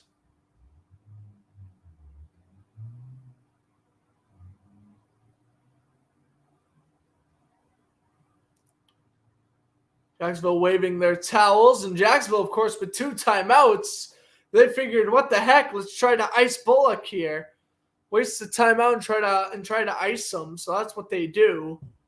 Jacksonville, of course, down to 1 timeout, but that won't mean anything. 3 seconds left in this first half.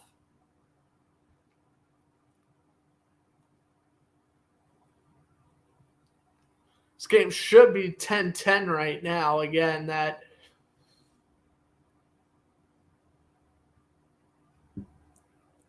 trick play earlier on in this quarter, that could be the difference maker if it is a 3 or 7 point finish. 39-yard attempt for Bullock. Jacksonville tried to ice him. We'll see if it works. Good snap. Good hold. Bullock. Oh, it was almost blocked, but it is good, and it is 13-10, or 13-7, excuse me. Tennessee leads at the half.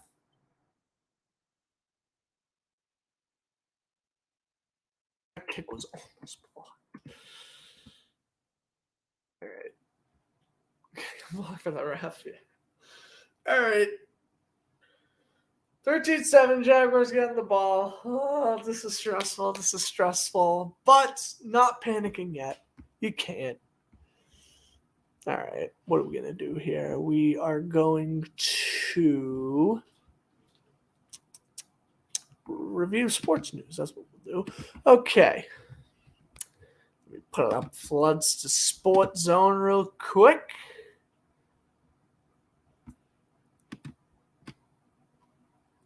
We'll recap the news from, what day is today? Saturday.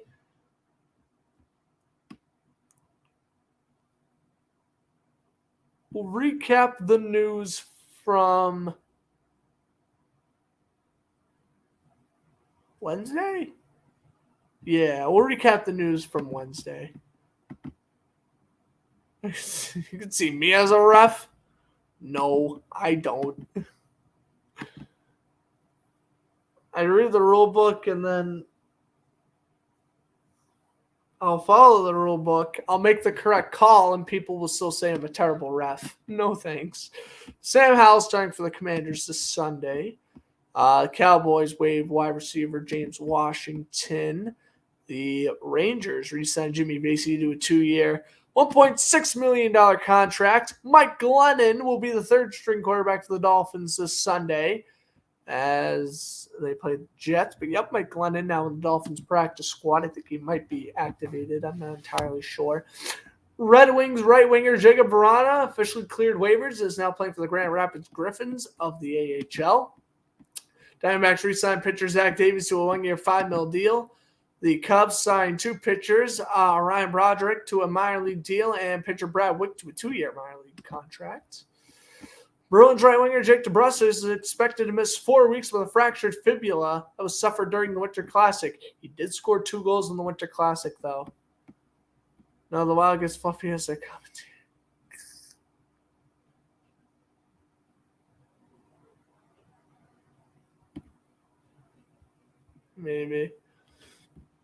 Maybe. Well, but he will be a broadcaster for the Bruins in 30 years. Maybe. Wild Bruins. If it's hockey or football or baseball, just as long as I'm a broadcaster for a major sports team in 20, 30 years, I'll be happy. All right. I ain't picky. I have my Jaguars, Bruins. I have my preferences, but I'm not complaining. Red Sox re-signed All-Star third baseman Rafael Devers to an 11-year, $332 million contract. That's crazy. Good re-signing there, though. The Brewers signed Wade Miley to a 1-year, $4.5 million contract, $1.5 million in potential incentives. Damar Hamlin showing remarkable improvements. Reds are releasing third baseman and infielder Mike Moustakas after DFAing him on December 22nd. This breaks my heart because I love Peyton Hillis. Of course, Peyton Hillis, Thursday night, he's in critical condition because he was saving his children from drowning in the ocean. His children is okay, but Hillis suffered an issue with his kidneys and lungs. He is trending in the positive direction. Hopefully he gets better soon. UC Saros had 64 saves. NHL and Predators record. Well, NHL season high in Predators franchise record. And Canada defeated Czech Republic for the gold medal in the World Juniors. Damar Hamlin, of course, no longer needs to breathe out of the breathing tube. Great to see. Hamlin posted on Instagram today. That was really cool. The picture had over 800,000 likes last I checked. Dodgers did DFA Trevor Bauer, so the rumors that were floating around for the last couple of weeks, despite his suspension getting limited, he did get DFA'd still. The Padres signed center fielder Adam Ingold to a 1-year deal. No clue on the amount of money. The Raiders are expected to target quarterbacks Tom Brady and Jimmy Garoppolo because of Josh McDaniels' connection, which makes a lot of sense.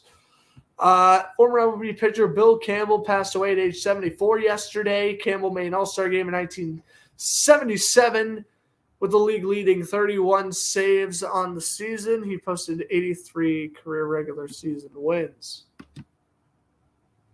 And then we on to today's news. The Cowboys signed quarterback Xavier Rhodes to their practice squad. This was a huge MLB trade. The Tigers trading All-Star pitcher Gregory Soto and infielder Cody Clemens to the Phillies for infielder Nick Maton, center fielder Matt Burling, and catcher Donnie Sands. Chiefs beat the Raiders. Ravens. Last post here. The Ravens waive wide receiver Deshaun Jackson and tight end Nick Boyle. 30 years, same as the owner / GM for the Bruins. Grant is an announcer, and I'm a White Sox GM. They don't have the knowledge to be. Oh, Sam saying he doesn't have the knowledge to be an owner. It would be tough. That's a lot of stressful things I would not want to deal with being a GM or an owner or whatever. It's crazy.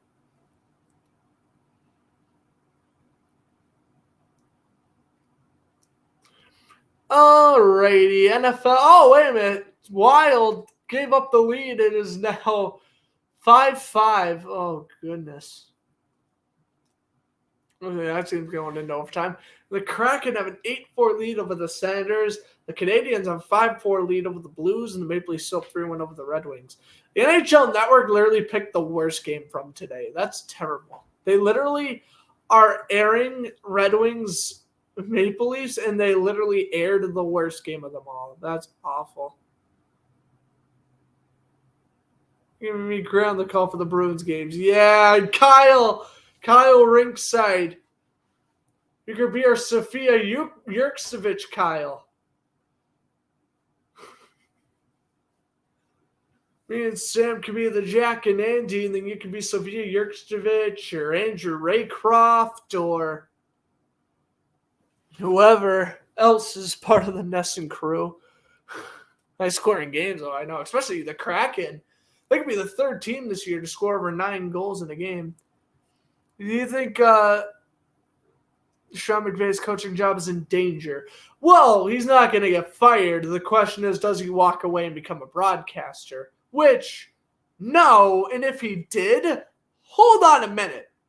You won the Super Bowl. You decided to trade away all of your draft picks. Oh no, we're dealing with injuries. We're terrible. I'm going to walk away from the mess I made. I will lose a significant amount of respect for Sean McVay if he walks away. Simple as that. Simple as that. I'm losing damn near all of my respect for Sean McVay.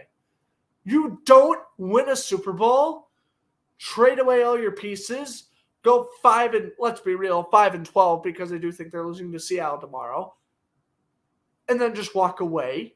No. You put your team in that position. You're staying for the long haul. That's how I see it. So, Sean McVay, if he steps away from coaching, he's a coward and he's afraid of a rebuild. Well, McVay gets picked up by the Jaguars. Great. I'll use him as an offensive coordinator.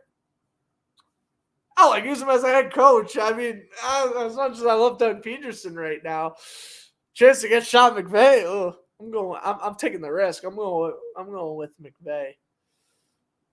But yeah, still, McVay's still a top 5 coach in this league. It's just, the Rams are just doing horrible. All right, let's get into my prediction. So I picked the Chiefs.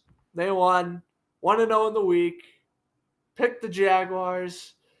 We'll see what happens. Tomorrow, I'm picking the Colts, the Bills over the Patriots, the Buccaneers over the Falcons, the Bengals over the Ravens, the Steelers over the Browns, the Vikings over the Bears, the Panthers over the Saints, the Dolphins over the Jets, the Cowboys over the Commanders, Chargers over the Broncos, Seahawks over the Rams, as I mentioned, the Eagles over the Giants, 49ers over the Cardinals, and Sunday Night Football, Lions and Packers. Seattle wins. Detroit has nothing to play for. If Green Bay wins, they're in. You know what, man? I'm gonna say this. Will the National Football League let the Detroit Lions win? That's a no. But do I think the Detroit Lions are going to win tomorrow? Yes, I do. I'm picking the Lions over the Packers.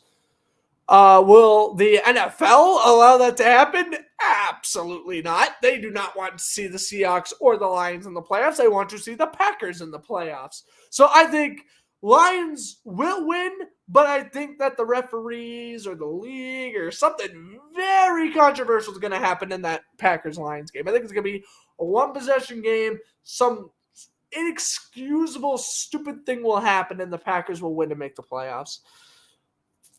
Yes, Jalen Hurts is playing tomorrow. Hurts is playing. Yeah, Bills over the Patriots by 1 million. You got to think, man, Buffalo is playing at home after the week they just had. Their fan base is going to be rowdy. And remember, they're still playing for the 2 seed. The Bills can't let up. They won the division, but they're still playing for the 2 seed. So, yeah, they're going to be out. They're going to be hungry. Patriots are playing for the 7 seed, but I mean, let's be real. Dolphins, I think, will end up winning that. I just hope whoever does clinch the playoffs, it is going to end up being Miami or New England. I really, really do not want to see Pittsburgh in the playoffs. Yeah, I get it. The Steelers are playing well the second half of the year, but in my eyes, they are not a playoff caliber team at all whatsoever. Other than they have a couple decent players. Obviously, T.J. Watt's amazing. Najee Harris has had a bounce back second half of the year. Kenny Pickett stopped turning over the ball, which has been a huge help to that offense. But Pittsburgh's not a playoff team this year, are they? Not over Miami or New England, though. By the way, Miami has the tiebreaker, and the Patriots do too. So they're pretty much dead in the water. I mean, they're eliminated if they lose, and if Miami or New England wins, they are done. But yeah, I hope they miss the playoffs. Patriots don't deserve it. Ooh, yeah, I don't know. I think the team's fighting for it. Miami deserves it the most, I would say. So yeah. But we'll see what happens. I feel like this intermission's lasted like 20 minutes. I'm just so ready, man. I don't want to wait around. Sick and tired of waiting. Get to the second half already. I heard a proposition of there being a penalty box in the NBA. Yeah, I heard about that too. I don't think it'll happen, but if it does happen, I don't think it makes sense to have it, but if they're going to implement it, it's going to have to work somehow. It has been a long halftime. Is it just me waiting, or do they purposely make the halftime 20 minutes instead of 15? I'm genuinely but they're definitely juicing the halftime to 20 minutes just to get more ratings. ESPN making money. Anyway, and I'm not, by the way. 400 subscribers strong, though. Appreciate it. But still a long ways away from making money on the channel, so I don't know what to tell you.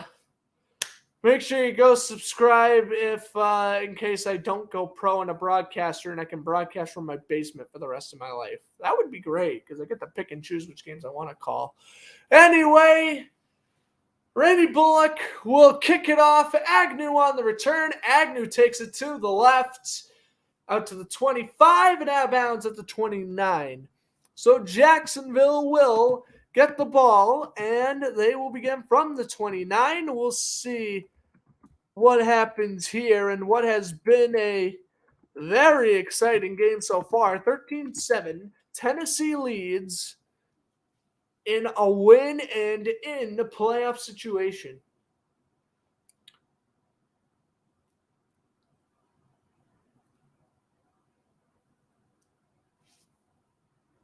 All right, just showing the interview with Mike Vrabel now. All right, Lawrence under center. A man in motion. That was Agnew, and Lawrence will throw the screen to Agnew. Gets the block from Andrew Norwell. All right. What a block. And I think I said Norwell. He is, of course, no longer on the roster. That's Brandon Sheriff. They both wore 68. But that was Brandon Sheriff who delivered a huge block leading to that Agnew catch and run. All righty. 2nd and 2. A gain of 8 for Agnew. Ball is placed at the 36 of Jacksonville. Lawrence and shotgun. Inside handoff. ETN. Oh, you got to reach for the first. No, I think they're going to give him progress, though. Oh, they won't. 3rd and 1. Okay. I thought that was a first, but okay. 3rd and 1. ETN with the yard on that carry. Oh, come on.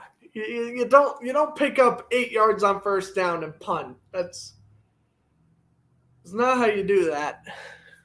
All right, 3rd down and 1. Jaguars have 17 rushing yards. That's 2.1 a carry. Yeah, both these defenses very feisty in the run game.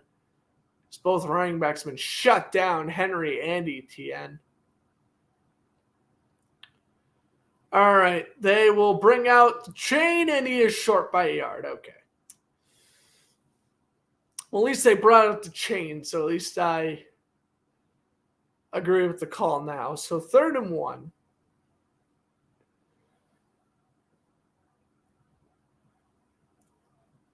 Etienne has done a nice job coming back from his major leg injury he suffered last preseason. He came in, I don't know what to expect. He has his fumble problems, but that, for the most part, has been improved, and he has as Lawrence with a QB sneak, he gets the first down. Yeah, he has very nice, over 1,100 yards. Alrighty. Lawrence got the first down off the QB sneak. They'll bring out first down. If Tennessee wins and Jacksonville has the same record, this game is the tiebreaker. Yep. Because if Tennessee wins, they will have the same record. So this game's the tiebreaker.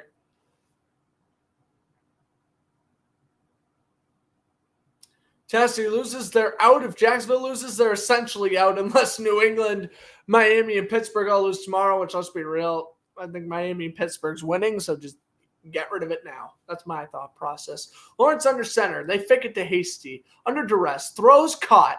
And ripping off a tackle and getting a gain of 11. That is Luke Farrell. Luke Farrell, the second-year tight end, off a play-action throw. All right. Nice to see the 4th-string tight end get some action. Of course, he's behind Ingram, Manhurts, and Dan Arnold. A nice throw by Farrell, able to rip off a tackle and get 11 on that catch and run. Now they have Manhurts and Ingram in the game. Kirk and Zay Jones, the receivers. Kirk in motion. Ball placed at the 49 of Jacksonville. Fix the handoff to Hasty. Wide open is Kirk, and Lawrence overthrew him. I threw it off the back foot, though, so I'll cut him some slack. 12:04 to go in the third. 2nd and 10. Oh, Flurry's a bomb. Buffalo won. Oh, no. You're telling me the Sabres beat the Wild? That's rough. I'm sorry, man. Well, the Bruins lost to the Sabres last week. Tage Thompson, the guy's on a tear. I don't know what to tell you. Yeah, Lawrence threw off the back foot, and that was an awful throw. Oh, God. Shades of Chad Henne on that throw. Anyway, Evan Ingram in motion, 2nd and 10. Lawrence throws, and that was a nice catch by Marvin Jones down the left sideline. Got both feet down, making it 3rd down and about 4, maybe 3, depending on where they spot it. Oh, yeah, John, how are the Blues doing? Did they tie it against Montreal? I'm curious about that. A gain of 8 for Jones on the catch. It's 3rd and 2. They keep Marvin Jones out there wide to the left. Huge conversion here. I honestly, if you don't convert this third, I think you go for it, but that's just me. Etienne, the running back, 3rd and 2, and we have movement. I think this could be a false start on Jacksonville. False start, yep. 3rd and 7. Brandon Sheriff, a rare penalty for the right guard.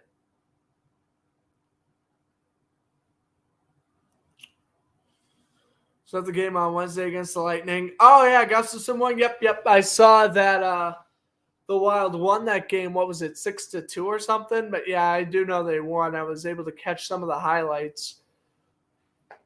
Kirill Kaprizov, he almost scored that sick goal too. All right, 3rd and 7. Etienne, the running back. Lawrence steps up in the pocket, throws, diving catch. Flag is down. Christian Kirk made the catch, though. Oh, man, don't be against Jacksonville. Oh, no. That was such a good play.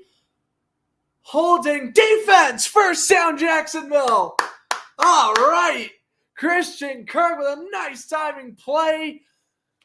Okay, they're going to call the flag on Loney Johnson? Loney Johnson? Really? No. Can't be right. I don't know who they called the penalty on, but it's a first down.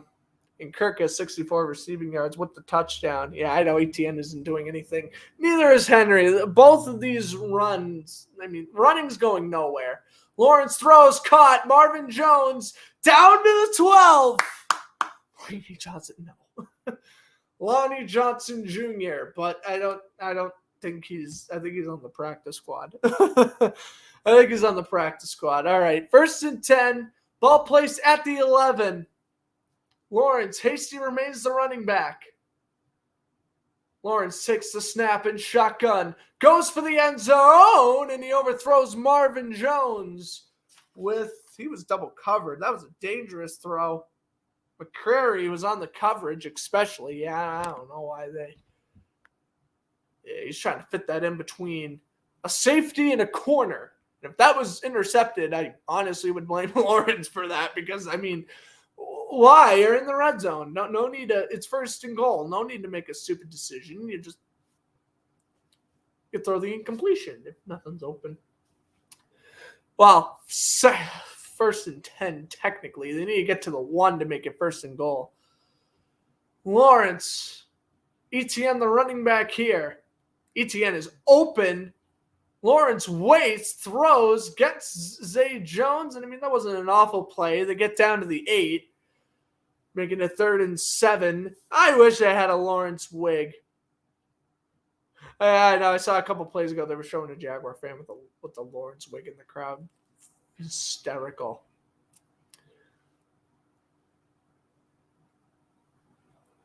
Third and 7. Lawrence out of the huddle. 3rd downs. He has converted 4 first downs. He's 5 for 5 for 59 yards. Lawrence with Kirk in motion. Steps back. Throws for the end zone. Overthrowing Zay Jones. And 4th and 7. No, get Riley Patterson out here. That stinks to not come away with 7, but at least you come away with something. Get Riley Patterson out here and make it a 3-point game. Dang it, man. I really wanted 6 there. I really know what that setup was. They had 3 players set to the right. I would have gotten, someone on the left side. But whatever. 26-yard chip shot. Riley Patterson, the former Lion, he knocks it through. It is 13-10.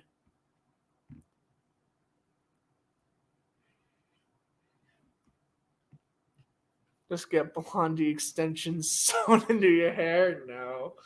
All right, 13-10. That'd be funny. I wear like a Lawrence wig until the Jaguars get eliminated from the playoffs. That'd be funny. That would be very funny. All right, Tennessee's still in front. This is making me nervous still. We're not capitalizing. I don't know why they're not capitalizing. Again, pocket was collapsed. Lawrence was in trouble. He threw off his back foot again. That's like the one thing I hate what Lawrence does, the way he throws off his back foot. It drives me nuts. And again, plant your feet. You have a Zay Jones touchdown if you plant your feet. It's all right. I'll bleach my hair teal, though. I'll bleach my hair teal, and then I'll get teal pants so I can literally do like the teal out.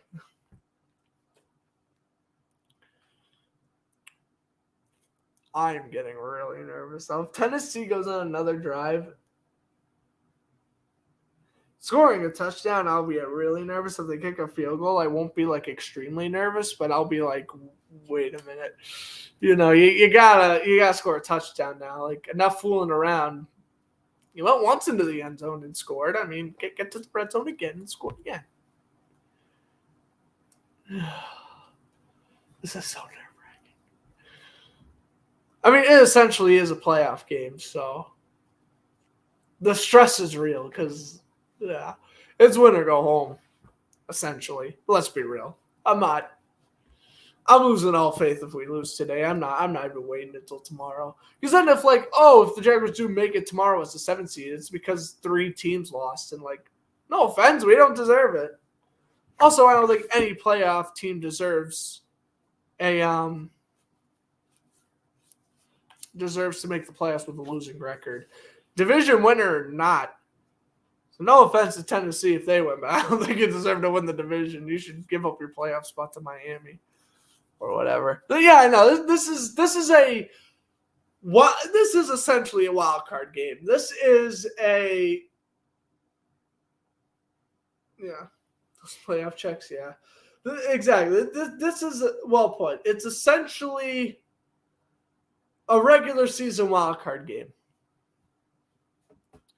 All righty, 13-10, 10:09 to go in the third. Harrison kicks it off. That's a nice kick. Returned by Tennessee and out to the 33-yard line.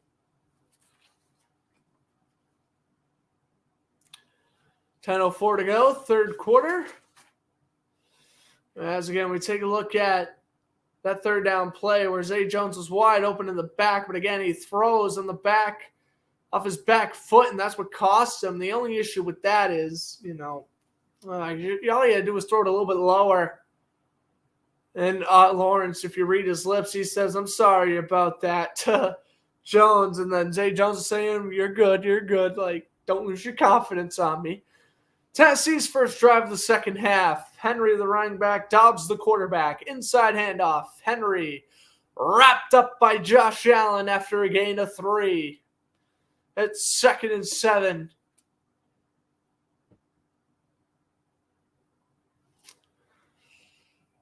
Coming up here for Tennessee. Look at that. 5-player box is what they set up. The 5-player stack. And that's why the run defense has been pretty well today. 2nd and 7. Throws the screen to Burks. And Burks, again, short passing. It doesn't even matter if it's a screen. It's short passing. It's killing Jacksonville. Still a gain of 9 on a play that should have lost a yard. I am in a disbelief right now. This is such a low throw. Man, I don't know why Jenkins isn't playing more up. I don't know why Devin Lloyd is covering the middle of the field. Speaking of Devin Lloyd, man, he's been impressing me all season. He hasn't done jack tonight. Devin Lloyd has been quiet as a mouse. That's good scheming by Tennessee. Here's Henry up the middle. And a few. Josh Allen plays defense for the Josh Allen, sack Josh Allen. Never forget. That was fun. The Jaguars only won 3 wins last year, but those 3 wins were fun. Miami, Buffalo, and then beating Indianapolis to eliminate them from the playoffs. Oh, man. Good times, man. These are better times, but those were good times too. 2020 was terrible. 2016 was pretty bad too. Other than that, the Jaguars, even if they've been terrible, I've at least had fun watching them. Henry off a direct snap. He's going to throw, and it's incomplete. Flags are everywhere. Oh my goodness. Another trickery play here by Tennessee. And what are they going to call here? They should have stopped forward progress. And instead we're going to get pass interference. Oh, wait a minute. Shouldn't you call that Henry was down? I mean, he has 4. I got to see the replay before I blow a gasket here. So Henry takes the snap, steps up and runs. He is being brought down by 2 players. Not yet. I don't know. You could have stopped forward progress, meaning he loses 6 yards. And is that even interference, really? Oh, I think in a do-or-die game like this, you do not call that. Oh, I think that's the first questionable call by the refs. I don't know. Henry gets nothing. Hamilton with the tackle. I don't know. That might just be me, but maybe I understand the not downing Henry, but calling interference on Cisco on top of that? There was maybe slight contact, but I don't think I would have called that personally. 2nd and 10. Westbury, Key, McMath, Woods, and Burks. 4 receiver set with Henry as a running back. Dobbs takes the snap, throws short, And that is bobbled and incomplete. Good job. Able to break up the pass there. That is none other than Olkun. And it's 3rd and 10. And this is either a very long field goal or punting range for Tennessee. Honestly, in a close game like this, I would probably punt it. Tennessee is getting loud. And 3rd and 10 or longer, they are 0 for 21. That's the longest active drought on 3rd down conversions. Here we go, 3rd and 10. Dobbs audibles. Haskins shifts from right to left. Takes the snap with 2 seconds left on the play clock. Dobbs under center. Throws, passes, caught! First down, Robert Woods. Come on. 21 straight 3rd and 10s. They have not converted. And of course, they finally convert. Oh, heartbreaking. Heartbreaking right now. I think right now it's done. Titans deserve to win. This is awful. Haskins, gain of 2. Brought down by Walker and Lloyd.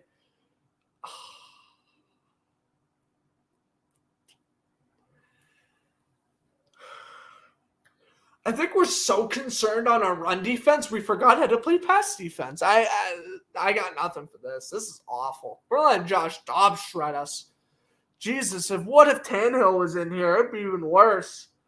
Dobbs is 14 for 18, a $137 with the touchdown. I'll relax, but this is brutal. Dobbs, end zone shot, and it is dropped. 3rd and 7, and there's no pass interference. Okoro missed another touchdown as Rashawn Jenkins breaks it up.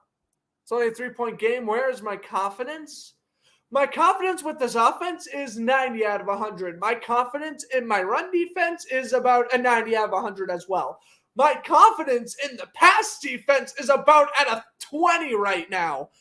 They finally, and that was an end zone shot too. Good job by Rashawn Jenkins, able to break it up. It's 3rd and 7.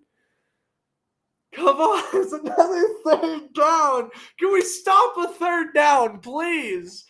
In shotgun, Dobbs with Haskins as the running back. Dobbs is going to audible.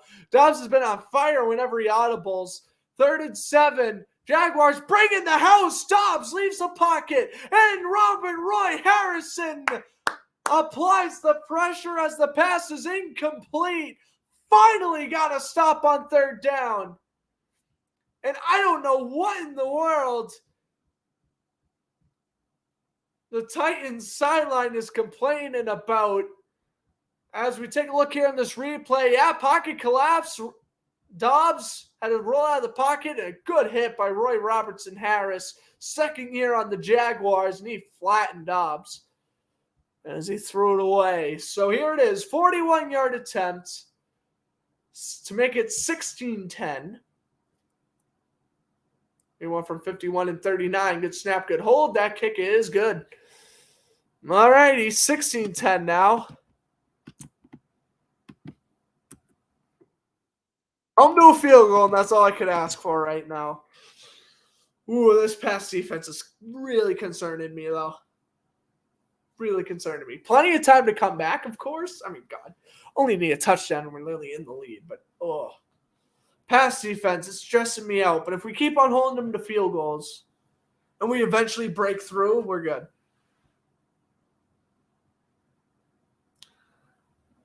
The Providence Bruins defeat the Islanders 6-3.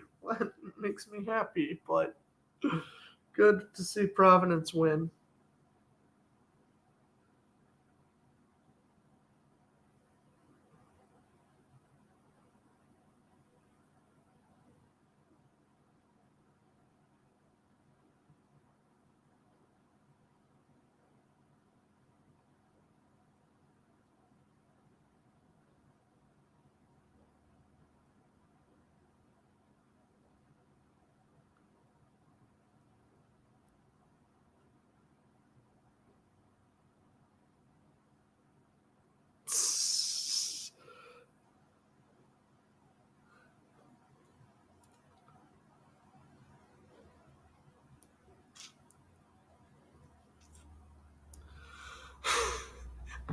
Oh my god.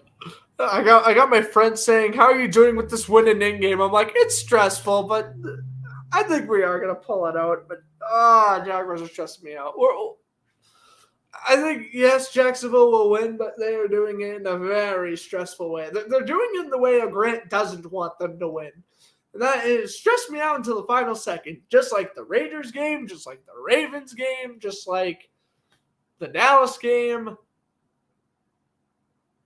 and a little bit of the Jets game. I'm not gonna lie, when the Jets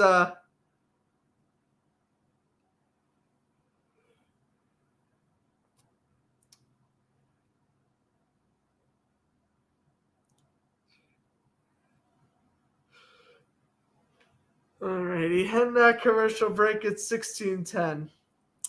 Titans just added on another field goal.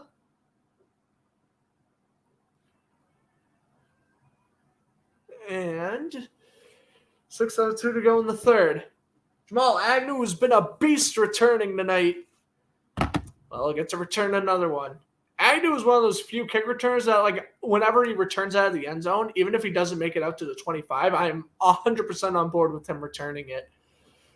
And he'll get to return another one. He's got a running start, 2 yards deep in the end zone. This was a poor example of that, though. 14-yard line. Good stop by Tennessee.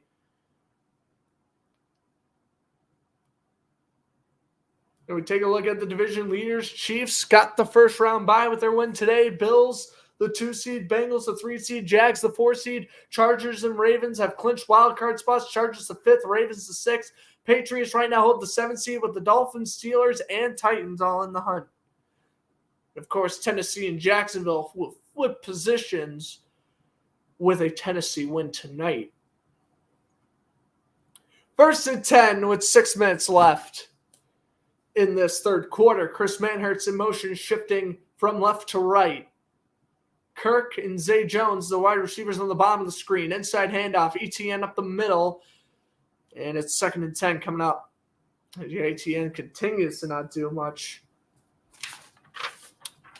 Run defense for Tennessee is on point. You got to credit them. Jeffrey Simmons, who's had such an impact to this Titans D-line since joining the team in 2019. He just takes care of Luke Foytner, the center.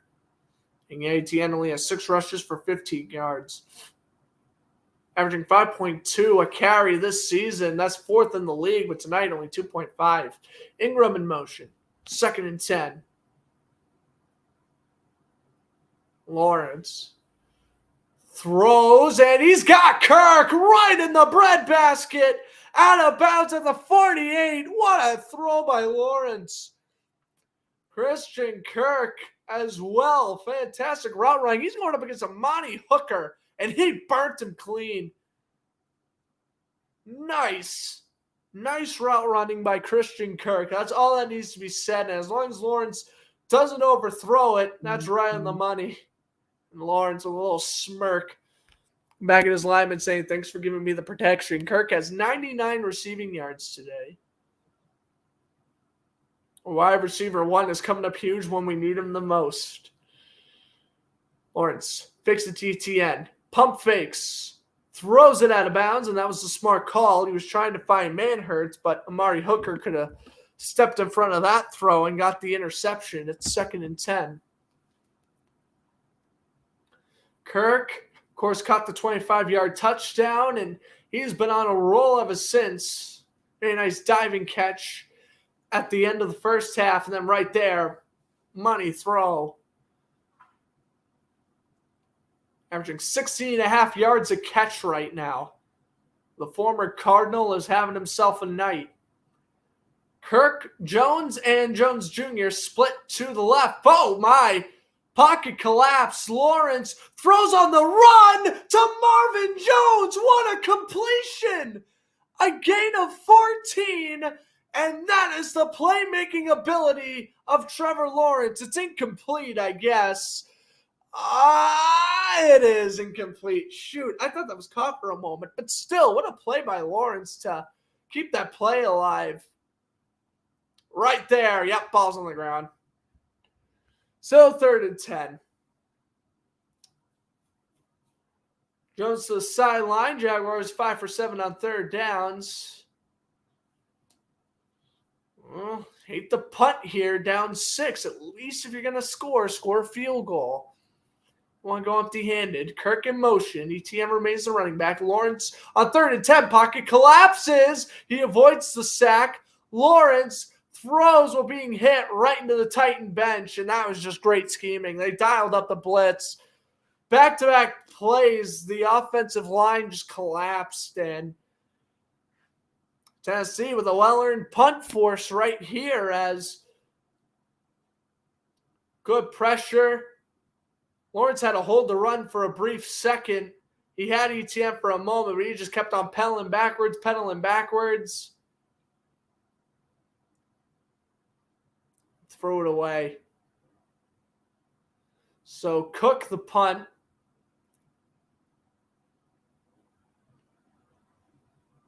And it'll be fair caught at the 9. Still time. That's all I'm saying to myself is relax. There's still time. If I wasn't broadcasting right now, I'd be in a panic. Oh.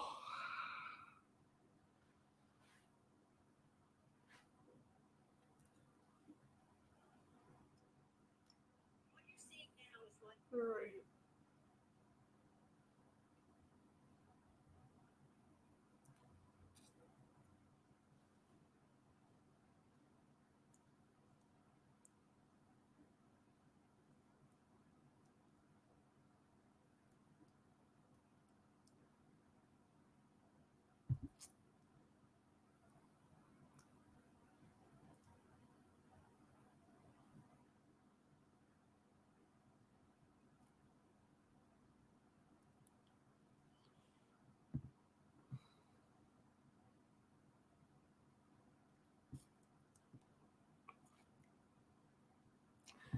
Just breathe. That's all I gotta do. Just breathe.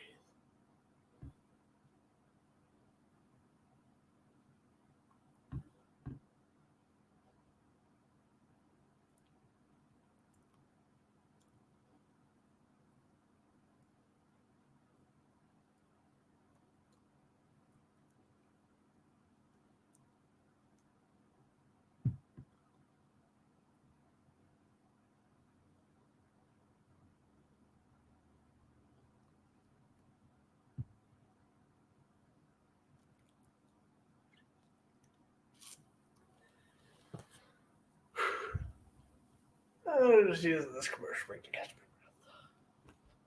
Jags losers still have a very realistic path to the playoffs. No, they don't. No, they don't. You think Joe Flacco will beat the Dolphins and the Browns will beat the Steelers? Nope. Bills beating the Patriots? Yeah, sure. The other two, highly doubted. I know the Dolphins are playing Skylar Thompson too. I don't care. Dolphins are so much better than the Jets.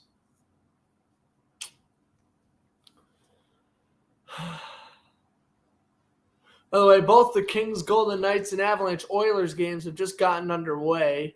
Of course, still 0-0 in those two.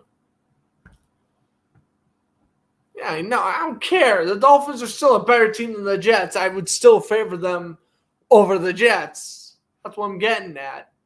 And plus, we also need the Steelers to lose, which I know Kevin Stefanski might be fine for his job, but I don't think Cleveland's winning that game.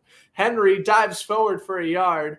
Ball's placed at the 9 again. 2nd and 10. Arden Key applying the pressure. He's had a couple of nice plays today. Big fan of Arden Key this year. Force a 3 and out. There's no harm, no foul. But if Tennessee goes on another long drive and they add on another field goal, the deficit's only increasing.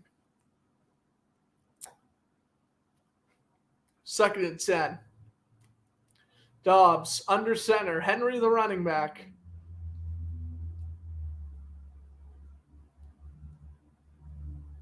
Fakes it. Dobbs throws the screen to the tight end, and he is going to pick up. Ooh, that might be a first. They might give him 9, though. I don't know. They will give him a first. I thought so. Yep, as it should be. Carl with the catch and run. I mean,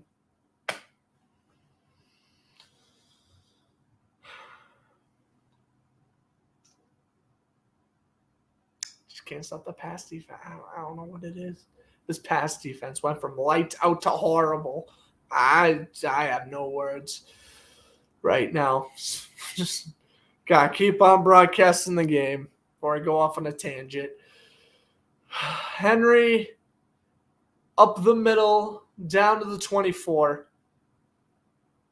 What is that, 5? 4 or 5.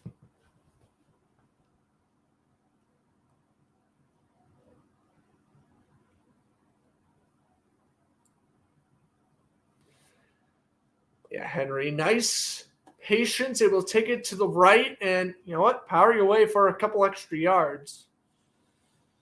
This is how you're supposed to do it. 2 rushes for 83 yards. He has a lot of yards, but that's just because he has a lot of carries, I feel. Takes it to the right, and here's the breakout run for Henry. Another step over Jenkins. He loses the football, but the ball is out of bounds. There is the big run. You keep on feeding the beast, and there's a flag on Tennessee. It's coming back. Wow, that is huge. A holding penalty. Oh, my God. That is a game shifter. And right there, the hole on Trayvon Walker. Good call by the officials. Far away from the play, but it is a hole after all. So, huge run. Taken off the board. And now you have a 2nd and 14? A 2nd and 16.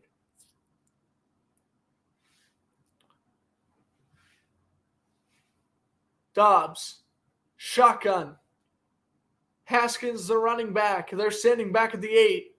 Jaguars dialing up the blitz. Haskins goes absolutely nowhere. A loss of a yard. It's 3rd and 17.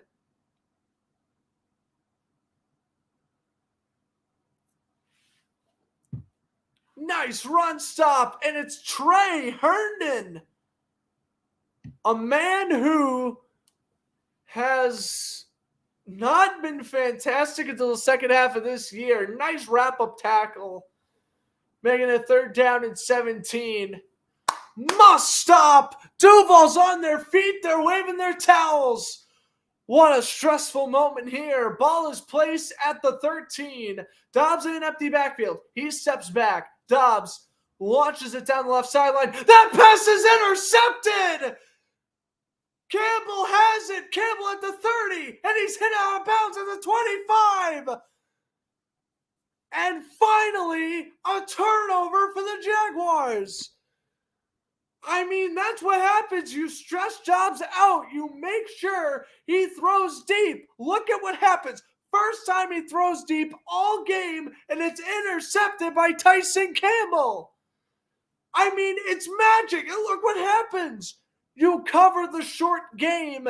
Dobbs panics. He obviously doesn't want to take a safety. You don't want to be punting from inside your end zone. Instead, he chucks up what is a noodle arm throw. Looking for Burks. This was severely underthrown. An easy interception for Tyson Campbell. That is huge. That is momentum changing. Jacksonville needs to get a touchdown right now. There is no way you let that go to waste. Lawrence throws to the 20. I mean, yes, a field goal is nice, but that's not what they need right now. They need the lead right now. Oh, my God. Tyson Campbell with his 3rd interception of the season, and Josh Dobbs with his 2nd interception of the year. Threw one last week against Dallas, and yeah, that was a noodle arm down the left sideline. Handoff, ETN, spin move brought down by Fulton. It's 3rd and 3, and what a way to head to the 4th quarter with a 3rd and 3 coming up here for the Jaguars. Here we go, 4th quarter here in TIAA Bank Field. My blood pressure is getting way too high for this. 16-10 Titans lead, but the Jaguars are in the red zone. I know, why not run? I don't know why they didn't run. In a situation like that, you almost never throw. You just run. I get it. You don't want to punt from inside your end zone. But at the same time, you don't want to throw an interception and then the interception gets returned for 15 yards and now you're at the 20. I mean, it's crazy. You're nervous. When am I not nervous, Sam? I get nervous over regular season Bruins games. Imagine me in a win-and-in situation for the Jaguars. Heart's thumping. That's a good thing, though, because that means I'm alive. So that's good. All right. Appreciate you stopping by, Sam. Go Bruins! I think they'll take care of business against the Sharks tonight. Got Allmark in net. This should be good. Again, when this broadcast ends, make sure you go head over to Sam's channel. He is, again, at 10:30. He's starting his broadcast for Bruins and Sharks. Make sure you tune to that. They can always get a win next week if they lose tonight. The Jaguars? Yeah, the freaking Patriots, Dolphins, and Steelers all lose. Yeah, they'll have a chance to win next week. Oh, bro, but going into the playoffs at 8-9, that's awful. Yeah, I'll make sure to definitely stop by. Well, I'll stop by anyway. I mean, win or lose, I'm watching the Bruins game after. So, will the Bruins further increase my happy mood, or will they make me into a happy mood? Bruins don't need wins, and yes, they do. Then you go to 31-4-4.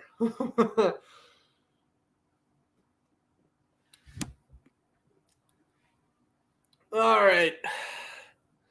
Jaguars have the ball in the red zone right now, man. After a huge interception by Tyson Campbell, a gargantuan interception. And the crowd is getting loud as we begin the fourth quarter here in Duval County, 904 City, Duval. 3rd and 3. I haven't done a Duval all broadcast. I don't want to hear it. I've been holding it in this whole time. 3rd and 3 coming up here for the Jaguars. Dude, don't you dare not convert this. Here we go. 3rd and 3. Ingram, the tight end. Hasty, the running back. 3 receiver set. Kirk shifts. Lawrence, shotgun, takes the snap, steps back, pocket collapses. Lawrence, end zone shot. Christian Kirk, incomplete, and it is broken up. No pass interference. Go for it. Go for it. Go for it. Go for it. Go for it. Dougie, keep the offense out. You absolutely. Oh, and by the way, McCreary just getting in the way of that throw to Kirk. I think you can't call pass interference on that. Live speed, I thought so, but no. 36-yard field goal. Riley Patterson comes out. I mean, yeah, kick the field goal. It's good. We lost. It's over. Dude, no shot. You get an interception. Campbell returns it 20 yards, and you still kick a field goal. Tennessee's defense is playing well, but it's also a mixture of this offense shutting down. This is awful. Should have gone to this game. I wanted to. I am ecstatic I did not fly down to Jacksonville and go to this game. No offense, unless Jacksonville wins, it ain't worth it flying all the way down to Florida and back. It's not worth it unless you actually see them win. Maybe I go if it was like an AFC championship or something, but not for a Week 18 winning in. Nope. I would not. I was thinking about it. I want to, of course. I mean, God, I want to have Jaguar season tickets, but, maybe if I hit the lottery one day, I'll get lucky. I can fly down to Jacksonville whenever I want to catch any game, but yeah. So it'd be okay if they lose by 3? It wouldn't be. I'd still be sad. I mean, I'd rather lose a close game than get blown out, but yeah, no. No losses tonight.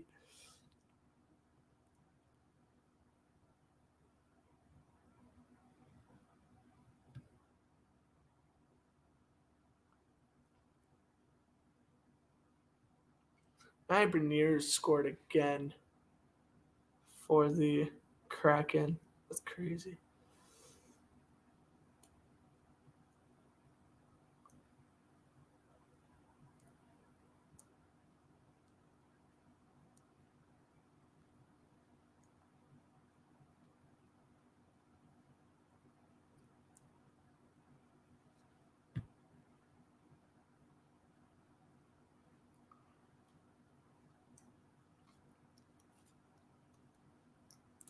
Yeah, just drive down. And then I'm spending $300 in gas money on top of a 21-hour drive there and back. I'm not driving to Florida. If I ever go there, I'm flying.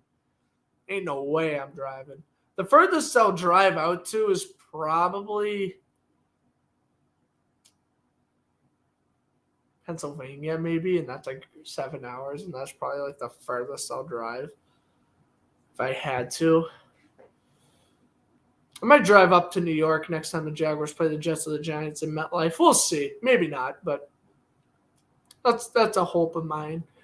Here's the kickoff, returned at the 2, and a spin move all the way out to the 25. Is that Chestnut on the return, number 36? It was Chestnut. Oh, and we have some friction after the whistle. Uh-oh. I don't want to cause any fights now.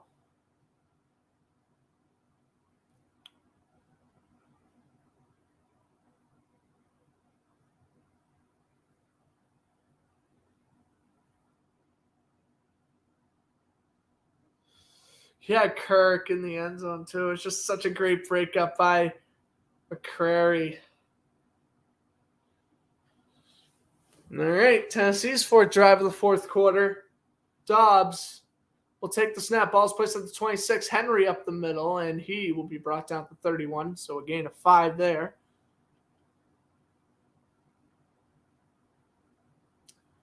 $14 and a half. The clock continues to tick.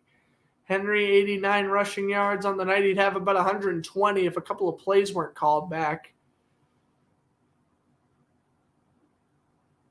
It's 2nd and 5.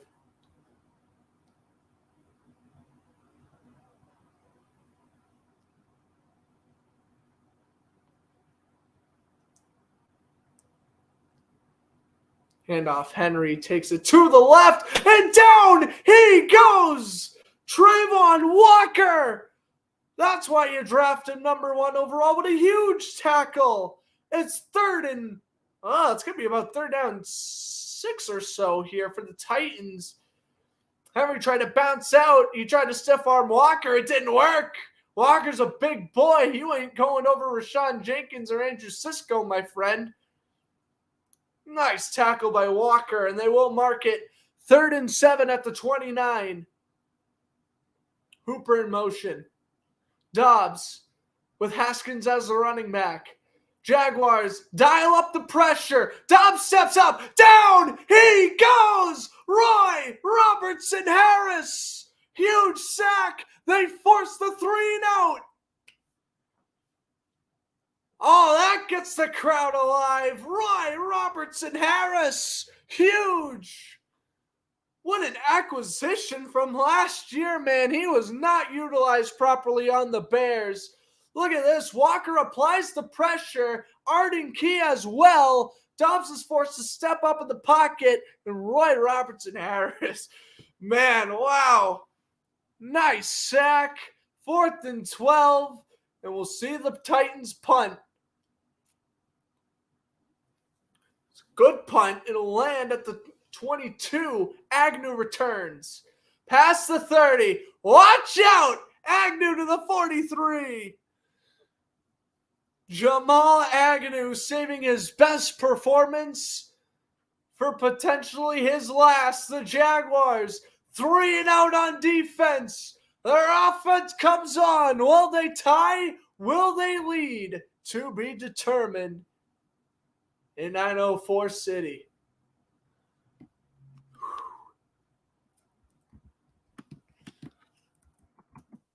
Oh my God, this is really getting my blood pumping.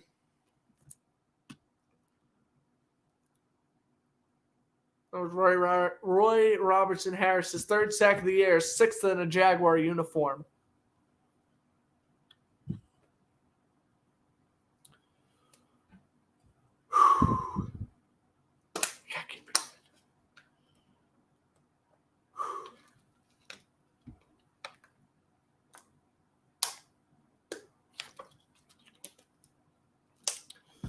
As it's 10:30, I'll be giving you updates on the Bruins game.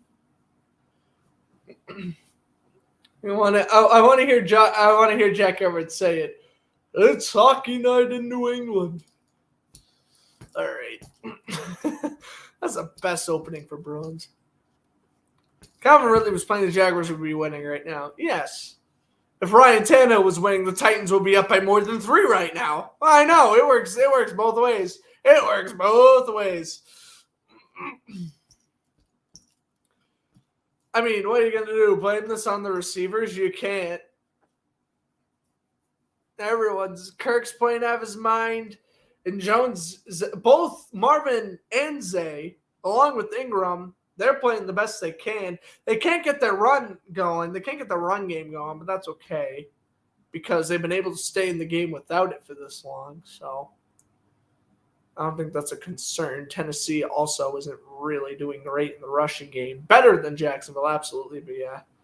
Yeah, no. Next year, the wide receiver core is going to be unstoppable. Well, Marvin Jones is gone. That's why Calvin Ridley he's the replacement.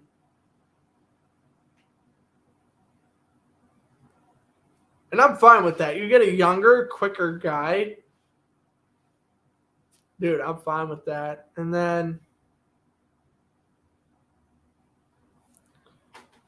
yeah, 3 wide receiver core with Ridley, Kirk, and Jones. Wide receiver 4 remains Agnew. And then you re-sign Evan Ingram. And yeah, you're still looking at pretty good. And ETN's still a good receiving back. You're looking at a good team, and that's not even including the draft. Play fake ETN, and Lawrence throws in the dirt, and that was probably the best idea. The Jaguar that was the most open there was, if I'm being honest with you, it was probably Juwan Taylor, the right tackle.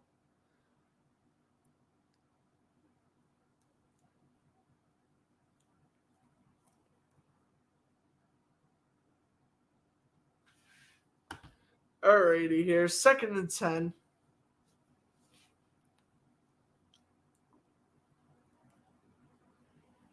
Kirk in motion. Lawrence, shotgun formation with Hasty. They're going to run it with Hasty. Oh, what a move. Hasty gets it to the right and gets a gain of 2. Okay, well, it looked like a good play at first, but it ended up being an okay play. I mean, they gain yards. I'd rather get a 2-yard run than throw another incompletion, of course. But 3rd and 8. Come on. Stop it. Get the first. Tie this game at least. Don't even score a touchdown here. Just tie this stupid game. That's literally all I want. If you tie the game, my anxiety goes from here to back down to where it was at the beginning of the game. Lawrence, 3rd and 7. Blocked!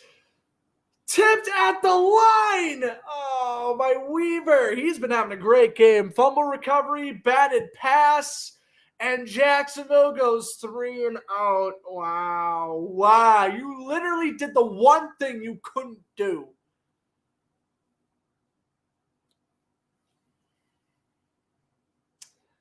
He was looking for Marvin Jones. I mean, that's just a great play by Weaver. I'm not even blaming Lawrence. Did he throw it low? Sure, but I'm not going to blame him for that. All right, Cook, another punt. Oh, come on, dude. This is awful.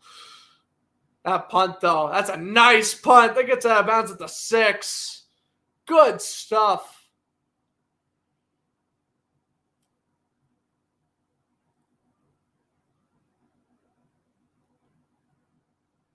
This is awful.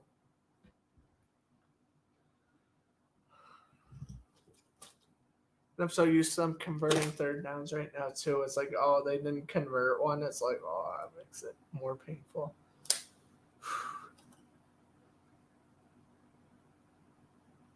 Still got time. all I can say to myself is we still got time and the defense is playing like crazy.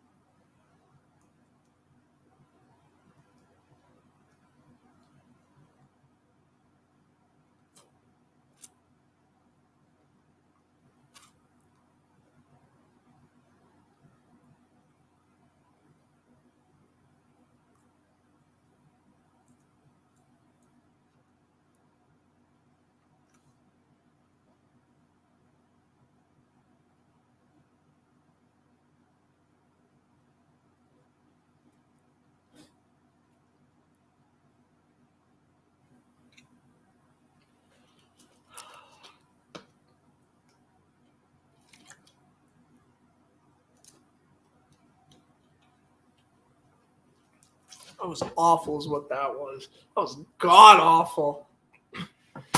Incompletion, 3-yard run incompletion.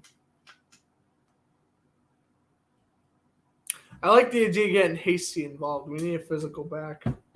Wouldn't mind if we brought Hasty back next year, honestly. But, man, how to capitalize there. I mean, at least tie the game. I'm not saying take the lead and hold on and win the thing. I mean, obviously that would be great, but, like, come on, dude. You need to Doug Peterson, he's not being conservative. I mean, I would say he should go for it on 4th down, but he really hasn't had an opportunity to go for it on 4th down. Other times he's punted, I've agreed with punting, so. Dobbs, just like Dallas, though, he's slowed down in the second half. He started 12 for 15. Now he's 3 for 7. Like, just like last week, Dobbs started off hot, and now he's slowed down. He's a first-half quarterback.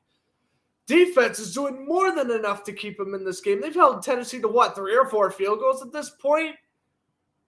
Gotta just play better offensively right now. Dobbs, handoff. Henry is wrapped up. What a tackle by Corey Peters. I mean, Jacksonville, man, they might need a safety at this point. Oh, my God.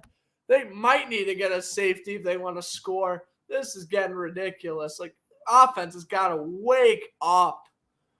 Tennessee's giving them so many chances. And look at Corey Peters.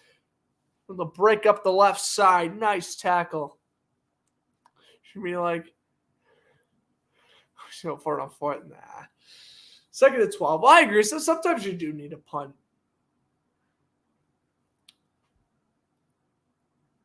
Dobbs will throw from his end zone. Pocket collapsing. Dobbs is running away. Throws off the back foot out of bounds. 3rd and 12 for the Titans. Jaguars defense is really stepping up. Really stepping up. Again, Duval, we need you to get loud again. Get on your feet, Duval. Why are there people sitting down? It's the 4th quarter of an essential playoff game. Stand up. There we go. Now the crowd's getting loud. Oh my God, we have a couple of shirtless fans in the crowd. There's what, 50 down there in Florida? That don't really surprise me. All right, 3rd and 12. Titans get out of the huddle. The 3rd down running back remains Hassan Haskins. Robert Woods in motion. 3rd and 12. Huge play. Under center. Dobbs from his end zone. Throws to Woods. He is short. 4th and 2, and we'll see a punt. Defense again coming up huge. Cisco with the tackle.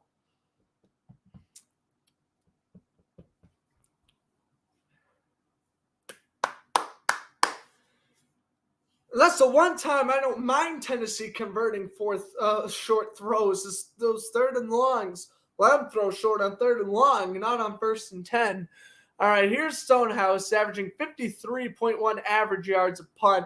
And he's about to set the record. Same we bossed up with the Redskins back in 1940. The same year, the Bears defeated the Redskins 74-0 in the NFL championship game. All right. Stonehouse, I mean, it's such a good punt. And Agnew's going to let bounce at the 40 and roll to the 34. 9:45 and counting. Score some points. Let's just score some points, dude. I'm sick and tired of looking at that 13.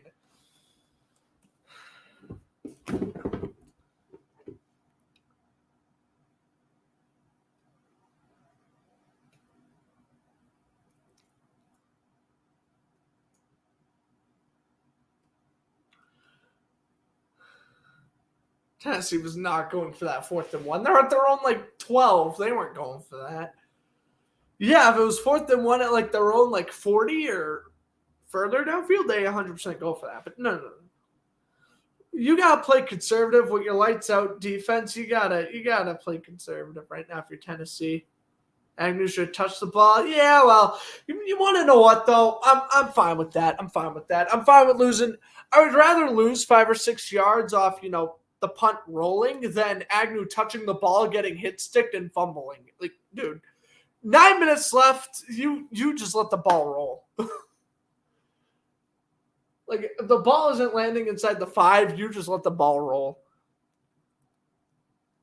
Defense is playing lights out. Come on, offense. It's driving me nuts.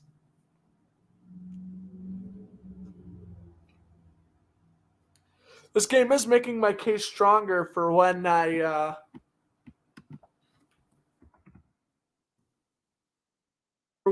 do order my Josh Allen jersey eventually. Jaguars, don't get it twisted. I ain't ordering no Bills Josh Allen jersey.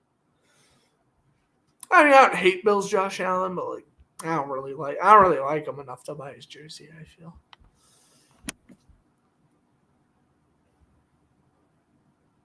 I feel like I need to get a defensive player jersey. It's been a while since I've got a defensive player jersey. Oh, I know. Call him JD. I wish MJD would come out of retirement and play the rest of this game. I really do. All right, at a commercial break. Come on, Dougie. I've been trusting you for the past month and a half. Don't let me down right now, bro. You're letting the entire city of Doom all down.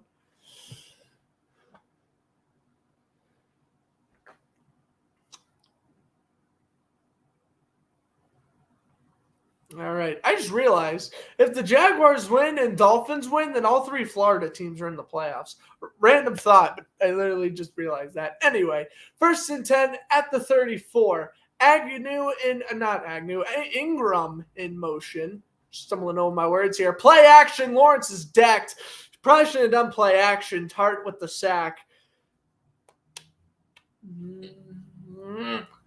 Come on, offensive line. What the heck are you doing? Been playing so good for the past month. Why in the second half of the most important game of your lives are you messing up? Oh, my God. Pushed over.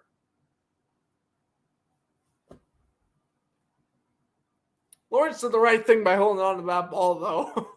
All right, 2nd and 19. Lawrence steps back. Pocket collapse again. Ingram with a nice catch.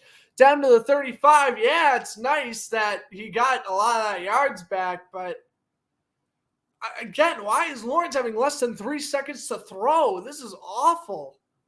Offensive line is not helping him out. I thought this was Lawrence's fault. No, it's the offensive line's problem. They get back to the original line of scrimmage. They're 5 for 10 on 3rd downs tonight. I'm just praying at this point. 3rd and 10. Kirk in motion. Hasty, the running back. Can't go 3 and out again. Lawrence chucks it up down the right side, and that's out of bounds. That's out of bounds. They lost. I'm done. Yep, I've quit. I'm not even bothering with this crap anymore. This is a joke, man. 5 years. 5 years us fans have been waiting for a playoff game. 5 years. And this is the most embarrassing half I think I've ever seen the Jaguars play ever. Ever. And I've seen Blaine Gabbert. I've seen Chad Henne. I have seen Blake Bortles at his worst. I have seen Gardner Minshew at his worst. I have watched Jake Luton. Dude, this is awful.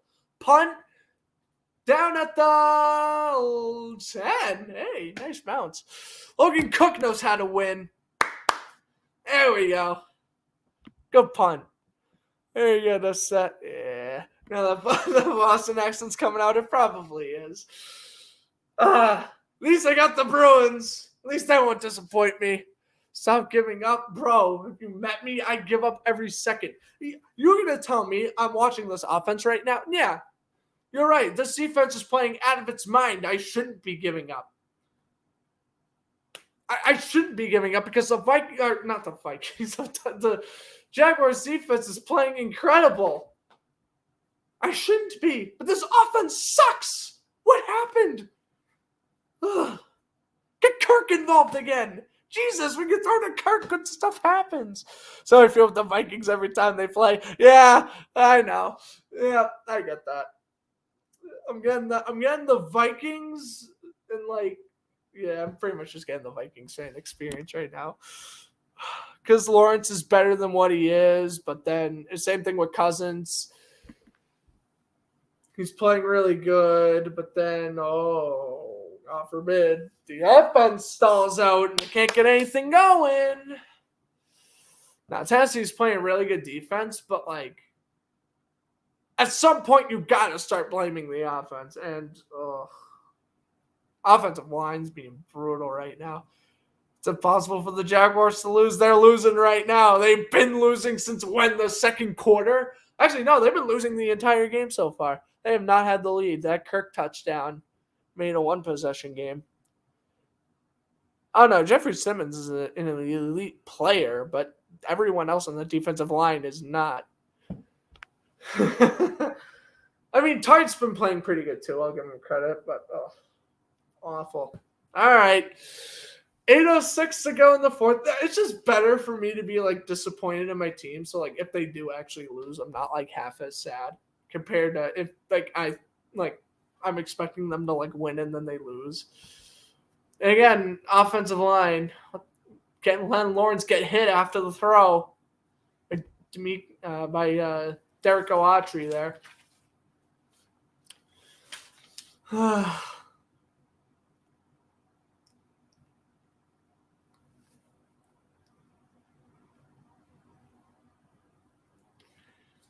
8:06 to go, fourth quarter.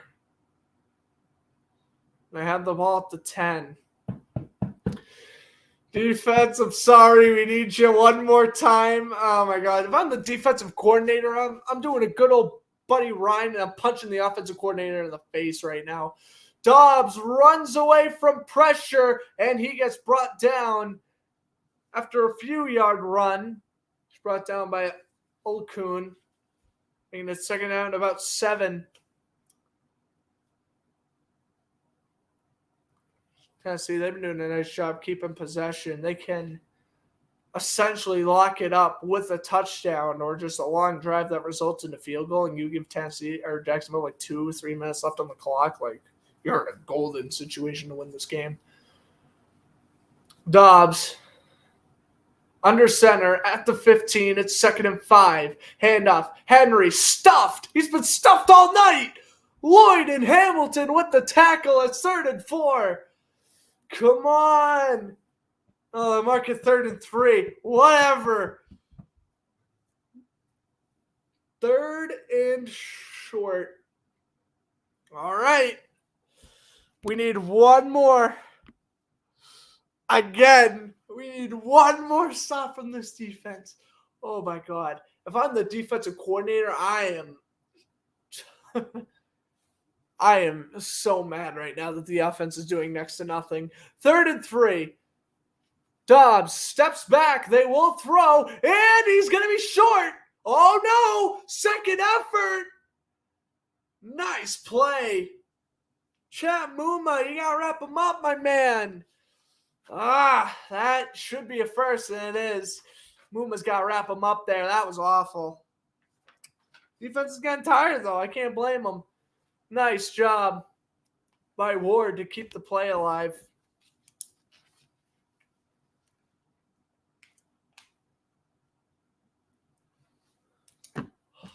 That's going to kill off more time. Down to 6 minutes. Handoff. Henry up the middle, bulldozing his way, and that might be another first. Might be inches shy, but I'd give it to him.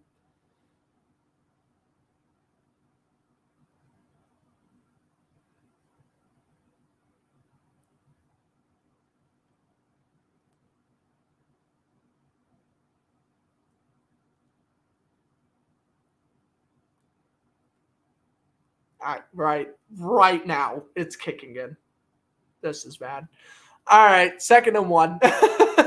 Just gotta fight through the emotions until the end of the broadcast. But right this second it's kicking in that we're gonna lose. Dobbs throws, dropped. Nice pass break up by Cisco on Traylon Burks. 3rd and 1. 3rd and 1. Need another 3rd down stop. It's only 8 yards though. They're probably gonna convert it. Good breakup by Cisco though. Able to partially deflect that ball and then knock it out of catching distance for Burks. 3rd and 1. Everyone on their feet here at TII Bank. 3rd and 1s. Tennessee's converted 8 straight. Dobbs, QB sneak, and on the second effort, he's going to get the first. And Tennessee continuing to chew up clock. We are down to 5 minutes in regulation.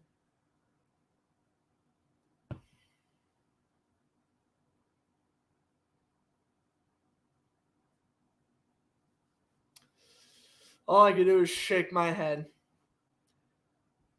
I mean, I would be mad that the defense is buckling now when we need them the most, but man, they have played lights out this entire half. I cannot blame the defense for this. They're tired. This is as simple as that. Defense ran out of gas. This is awful. Henry, gain of 3. Down to 4.5 minutes. Now less, down to 4:20 and counting.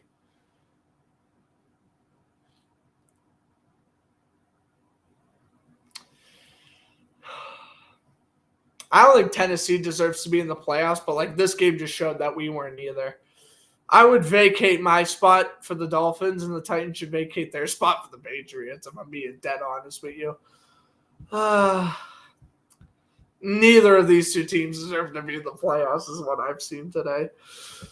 Here we go, 33-yard line, 2nd and 7, down to 4 minutes. Snap, handoff, Henry, stuffed.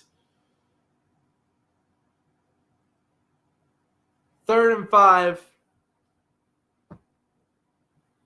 We'll mark it 3rd and 6, actually, as we're now under 3.5. Well, even if Tennessee doesn't convert this 3rd down, they did what they needed to do. They have chewed up a lot of clock.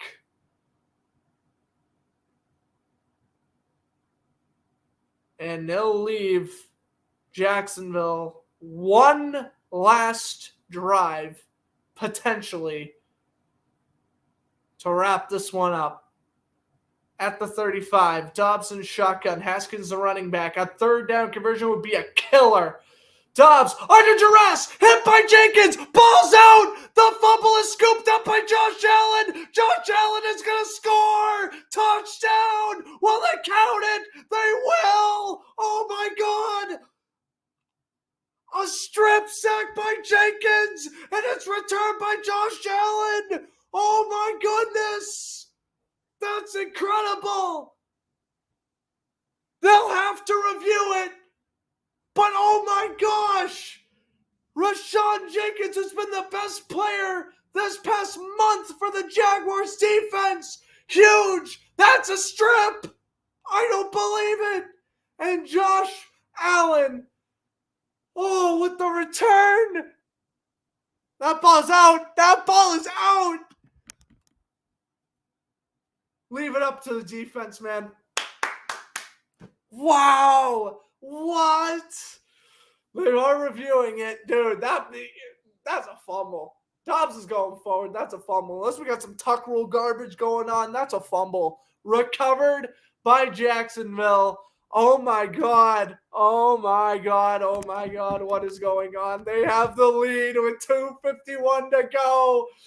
The offense can't get it done. The defense is saying, you want to know what, offense? We're getting this done ourselves. Patterson nails the extra point. Oh my goodness, they are in the lead. Oh, Rashawn Jenkins, man. Wow. That's incredible. Yes, the Jaguars get it with a tie, but who the hell wants to tie? You want to win the damn thing. Josh Allen, what a beast. Rashawn Jenkins, man. Jenkins has been going off since that Dallas game. He has been going off since that Dallas game. Oh my God. What? There is no shot that just happened.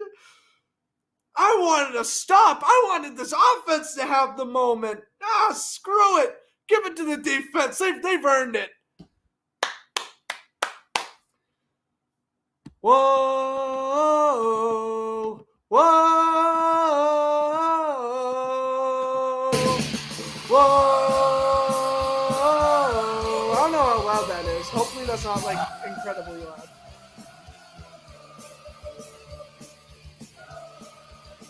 So refreshing to listen to since the Christian Kirk touchdown. Alrighty. Patterson to kick it off. Well, the job ain't done. They're only up by 4. Both teams still have all 3 timeouts. That is a touchback. And now Tennessee has to respond from their blunder. Tennessee is 0-8 when trailing in the 4th quarter. The Jaguars are undefeated in this month when leading in the 4th quarter. Well, actually, dating back to last month, December 7th. Oh my God.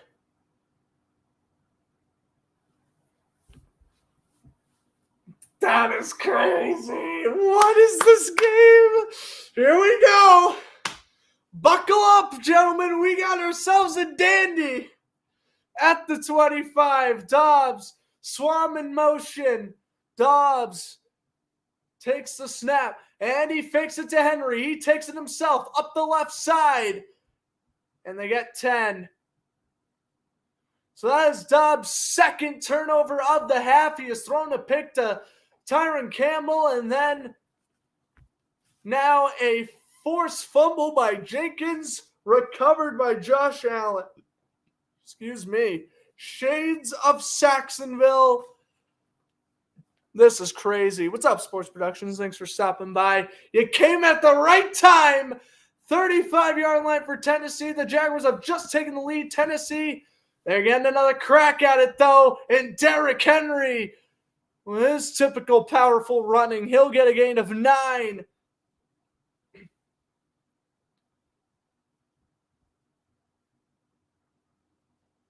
Tennessee does not need to snap another play.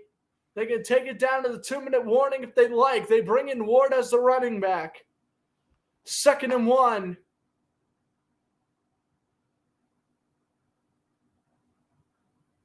Empty backfield for Dobbs. And they will snap a play. Dobbs throws down the middle in the midfield. It's Swam. And we take it to the 2-minute warning. 2-minute warning. Oh my gosh. This game is taking years off my life. And this isn't even a playoff game. It essentially is, but you get my point.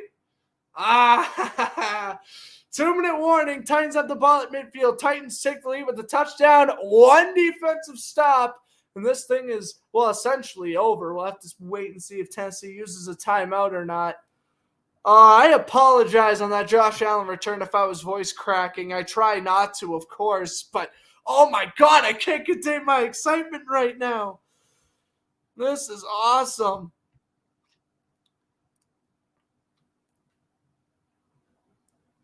I feel like I've been rowdy this whole stream. I'm usually not this hyped up if you're a first-time viewer. Obviously, you understand why.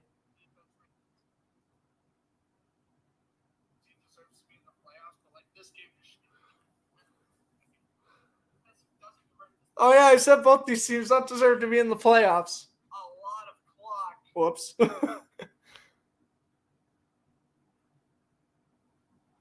they'll leave Jacksonville. One last drive. Also 35. Johnson shotgun. Haskins the running back. On 3rd down, conversion would be a killer. Dobbs under duress, hit by Jenkins, ball's out. The fumble is scooped up by Josh Allen. Josh Allen is going to score. Touchdown. Will they count it? They will. Yeah, a little bit of voice cracking, but that's okay. That wasn't as bad as I thought it was. I've done significantly worse. I've voice cracked way worse than that. I will gladly take that. For such a dramatic moment in a season that has drove me through insanity, that call is... That's all right. I'll take it. You deserve more subs than 711. Oh, thank you. Well, I appreciate that. Whenever someone says, like, oh, you deserve more subscribers, it makes my day. Really appreciate it. We just hit 400, though. I'm very happy about that. We're on the road to 500, so that's why I look at it. Go tell your friends to subscribe to the channel if you want to see a Jaguar fan lose his mind. If they do clinch the playoff spot. Here we go. Out of the 2-minute warning. The last time Josh Allen had a fourth quarter touchdown was damn near 6 years ago. December 30th, 2016, when he was with the Tennessee Vultures. Oh my God. Here we go. 1st and 10. The ball is at midfield. Swam in motion. Dobbs takes the snap. Henry, the running back. Handoff goes to... Oh, no. Dobbs keeps it. Dobbs runs to the left and picks up 2. 2nd and 8. Oh, boy, oh, boy, oh, boy.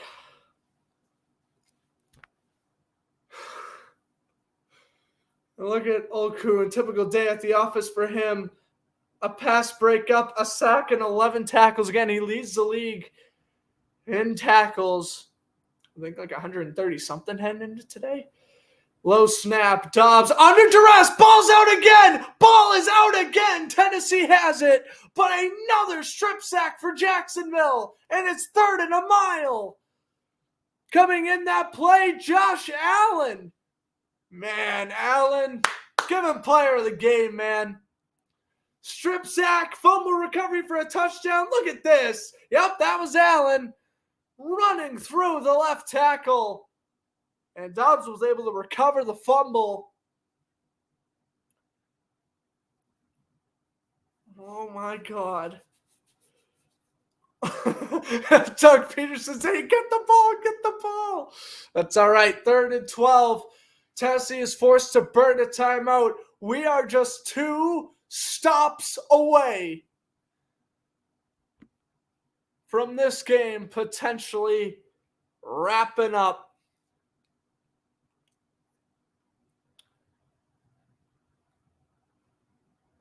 I am shaking right now. This is insane. Yeah, and if Jaguars were to make the playoffs this year, it's the first time since 9th grade, man. It's been a long time since I got to see my team in the playoffs. And I love Jacksonville. I love Bortles. I love Fournette, Josh Lambo. I love that team, man. But, you know, I can see to hire away the Jaguars defensive coordinator. Whatever it was, he finally was able to stop the short pass game. And, well, simple. Dial up the blitz, and it's working. 3rd and 12. Ball placed at the 48. There was movement, I believe, and they're going to blow the play dead. I think that's a false start. Yep, Jacksonville did go to the AFC Championship game. They beat the Bills in the wild card. They beat the Steelers in the divisional round, and they lost to the Patriots in the AFC Championship. And there's a false start on the Titans, making that now a 3rd down and 17. Yeah, right. Cocaine. I don't do any of that junk, bro. I didn't do that. I have a clean record. I'm shaking because, I'm going to put to you, real talk, whether you try to be professional in broadcasting, YouTube or not, if you're a real fan of a team and you're not nervous watching this game right now, and you're like a real Titans or Jaguar fan, something's wrong with you. Dobbs rolls out under duress, throws caught. He is well short of the marker, and they're going to have to go for it on 4th down. It was Haskins with the catch. He was wrapped up immediately by who else than Ogulone, and now here we go. 4th down. Tennessee burns their second timeout. 5 years ago, on this day, on this field, the Jaguars won their first playoff game in a decade, where they defeated the Buffalo Bills 10-3 in that 2017 wildcard game. And here we are. They are now one defensive stop away from clinching their first playoff appearance since that day. Whatever. Here we go. 4th and 13. Duval is ecstatic. Everyone on their feet.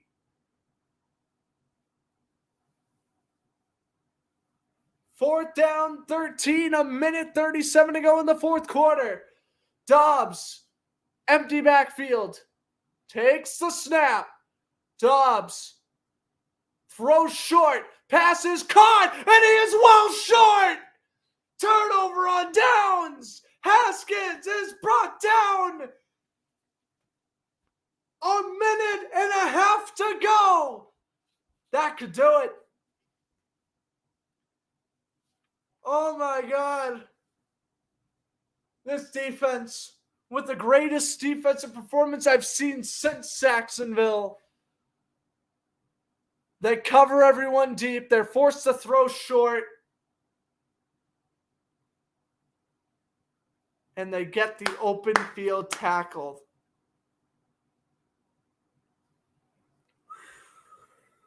They covered deep. Dobbs didn't want to throw deep. And as I mentioned, on this day 5 years ago, they won their first playoff game in a decade. And now they've clinched a playoff spot with a 9-8 record. This team was once 3-7. They lost to Detroit. Their season should have been over, but Tennessee's injuries kept on piling up. And the growth of this team continued to grow. Rashawn Jenkins having a career year. Josh Allen going back to his rookie season, 2019 form, playing phenomenal. Devon Hamilton showing heart. Darius Williams stepping up when he needed to most. He got a big contract this offseason. And for the first time in 5 years, they're off to the playoffs.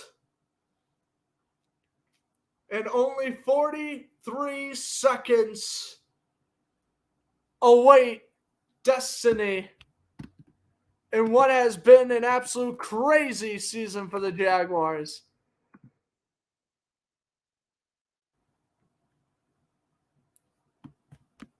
They will be heading into a playoff record of 7-7 in their 28th season, making their 8th, now 9th playoff appearance in franchise history. And they have a chance. They'll be here next weekend. They will host either Baltimore or the Los Angeles Chargers. Two teams Jacksonville has beaten this regular season. Josh Dobbs, man, he looks so devastated on the sideline. Nothing to be ashamed of, my man.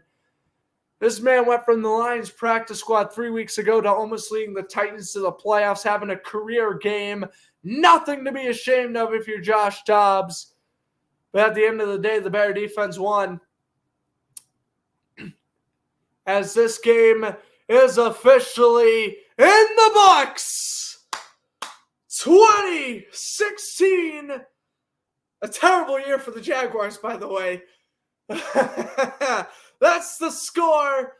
They will win. Doug Peterson, what a job getting hired in February of last year. Has turned this team around, and they are off to their 9th playoff appearance in franchise history. The Jaguars wrap up the year at 9-8. The Titans drop to 7-10. Duval, we can party into the night. You want to know what? I don't care if I'm getting copyrighted. You want to know what? We've earned this moment. And I will not be playing much of this song to obviously avoid copyright. But I'm going to play a brand new victory. A brand new victory song for the channel whenever I broadcast. All right, here we go.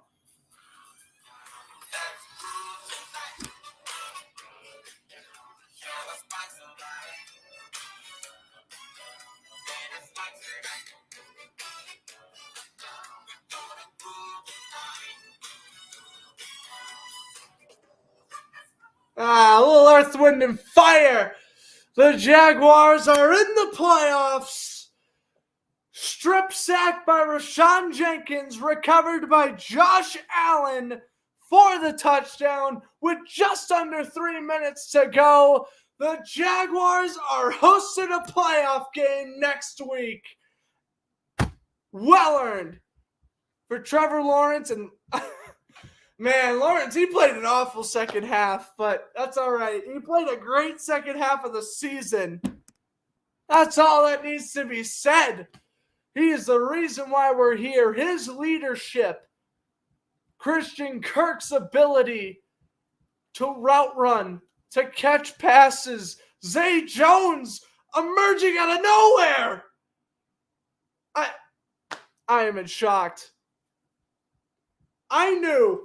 What did I say after that Dallas game? I knew. It was destiny. I told you the Jaguars are making the playoffs after that Dallas game. What did I say? You do not win. You do not beat a playoff caliber team and lose. And that's all they've been doing. They've been beating playoff caliber teams. They beat Tennessee when they were healthy. They've beaten Dallas, the Chargers, the Ravens. And dare I say, they only lost by 10 to the Chiefs, and that was during their worst slump of the season. I'm not saying bring on Kansas City. No, I don't think we would beat them. But I'm saying this is astonishing. I mean, this is something. I have not seen the Jaguars make the playoffs in 5 years. The last time I saw them in the playoffs, I was in 9th grade. It's my first year of college. It's been a long time. It's been a wild ride. And the ride's only begun. Because they'll be either playing the Chargers or Ravens at the bank next week. Probably next Saturday. They're probably going to throw us again in the Saturday night slot. I'm fine with that. I don't care. I'm just happy I get to see my team in the playoffs again. It feels so nice. It feels great. It really does. Life is good when your sports teams are good, but when the Jaguars and Bruins especially are as good as they are right now, dude, life is great. Most Jaguars fan ever. What's up, Andrew? Yeah. You know what, man? I wanted to fly down. I wanted to be with my people tonight. Obviously, I live in Massachusetts. I don't have much money, so I couldn't fly down, but Duval, a part of Duval County is right in the middle of East Bridgewater, Massachusetts. That's all I gotta say. We earned this win. The entire fan base earned this win. And look at Shah Khan, man. He's ready to cry. I'm ready to cry. I'm so happy right now, bro. Doug Peterson, what a job, man. I thought, I'm not going to lie, at like week 11, I thought Doug Peterson was a horrible hire. But, man, this last month and a half, ever since we beat Baltimore, something clicked. And, I mean, this team was just on a roll. 6 out of 7.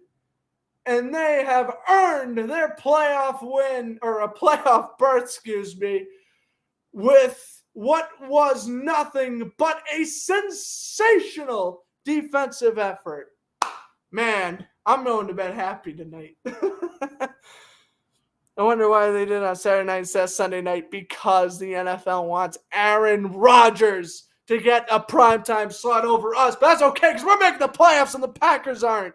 That's right. Seahawks, Lions, they're winning tomorrow. Seahawks get the 7th seed. Let's roll with that. Oh my God. I'm fired up right now. Woo! Love it. Love my team in the playoffs, man. It just feels so good. And one last statistic before I go. The Jaguars are the first team since the 2008 Miami Dolphins to draft number 1 overall and make the playoffs the following year. I mean, we have witnessed history, something that only 4 other teams in NFL history have done. I'm just so happy. And the best moment is, in 2017, I had a channel, but I would only do game recaps for the Jaguars back then. Now, no matter how far they go, I'm broadcasting every game. Even the Super Bowl, they won't make it there. But in my spirit, this was my Super Bowl. Whether they win or lose, this was my Super Bowl. We can lose next week. I'll be happy. At the end of the day, all I wanted was a playoff spot. If we win, if we go far, great. But you know what? Even if we lose in the wild card next week, the matter of the fact is, no one thought, even myself, the most loyal fan out here, I said at most the Jaguars would win eight games. Well, they won 9, but still, I thought Tennessee was going to run away with the division. And beginning of the year, it looked that way. Injuries happen. Jaguars get hot the right second. Their defense plays their best half of football I've seen since the Jaguars playing the Bills in that 2017 wildcard game, dude. I mean, we earned this win. We earned this win, man. And again, shout out to Rashawn Jenkins and Josh Allen for playing their hearts out. And Christian Kirk. And despite not having the best games today, obviously have to give my props to Trevor Lawrence, Travis Etienne, Zay Jones, Riley Patterson. I mean, kickers are important, guys. Huge question mark heading into the year. I did not think he was going to be good for us this year. He's been great. He's been clutch. His confidence is motivated with the rest of the team. And, dude, it's just so surreal. This is crazy. Bro, second time ever I'm seeing my team in the playoffs. Well, ladies and gentlemen, smash that like button. Smash that subscribe button. I don't care what it is. Literally, unless if it's a family emergency, I will be broadcasting every game the rest of this playoff run. Because that's just who I am. I'm a loyal fan.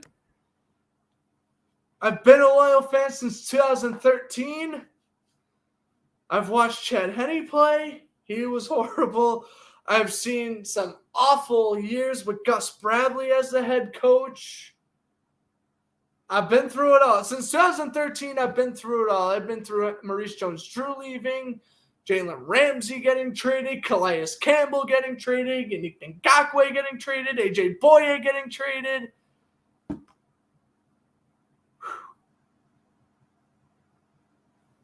I mean, this is a moment that, yes, Blaine Gabbert. Oh, I don't like Blaine Gabbert, but yeah. Good guy. Shout out to Blaine Gabbert, by the way.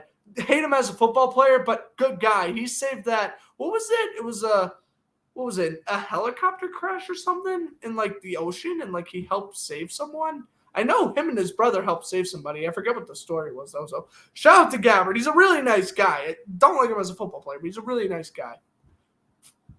But I've been through Blaine Gabbert, too.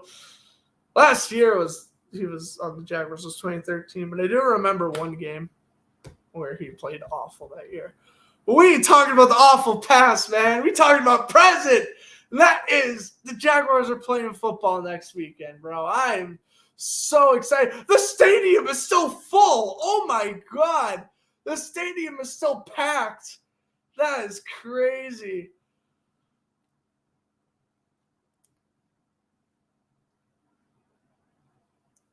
Dude. I don't know.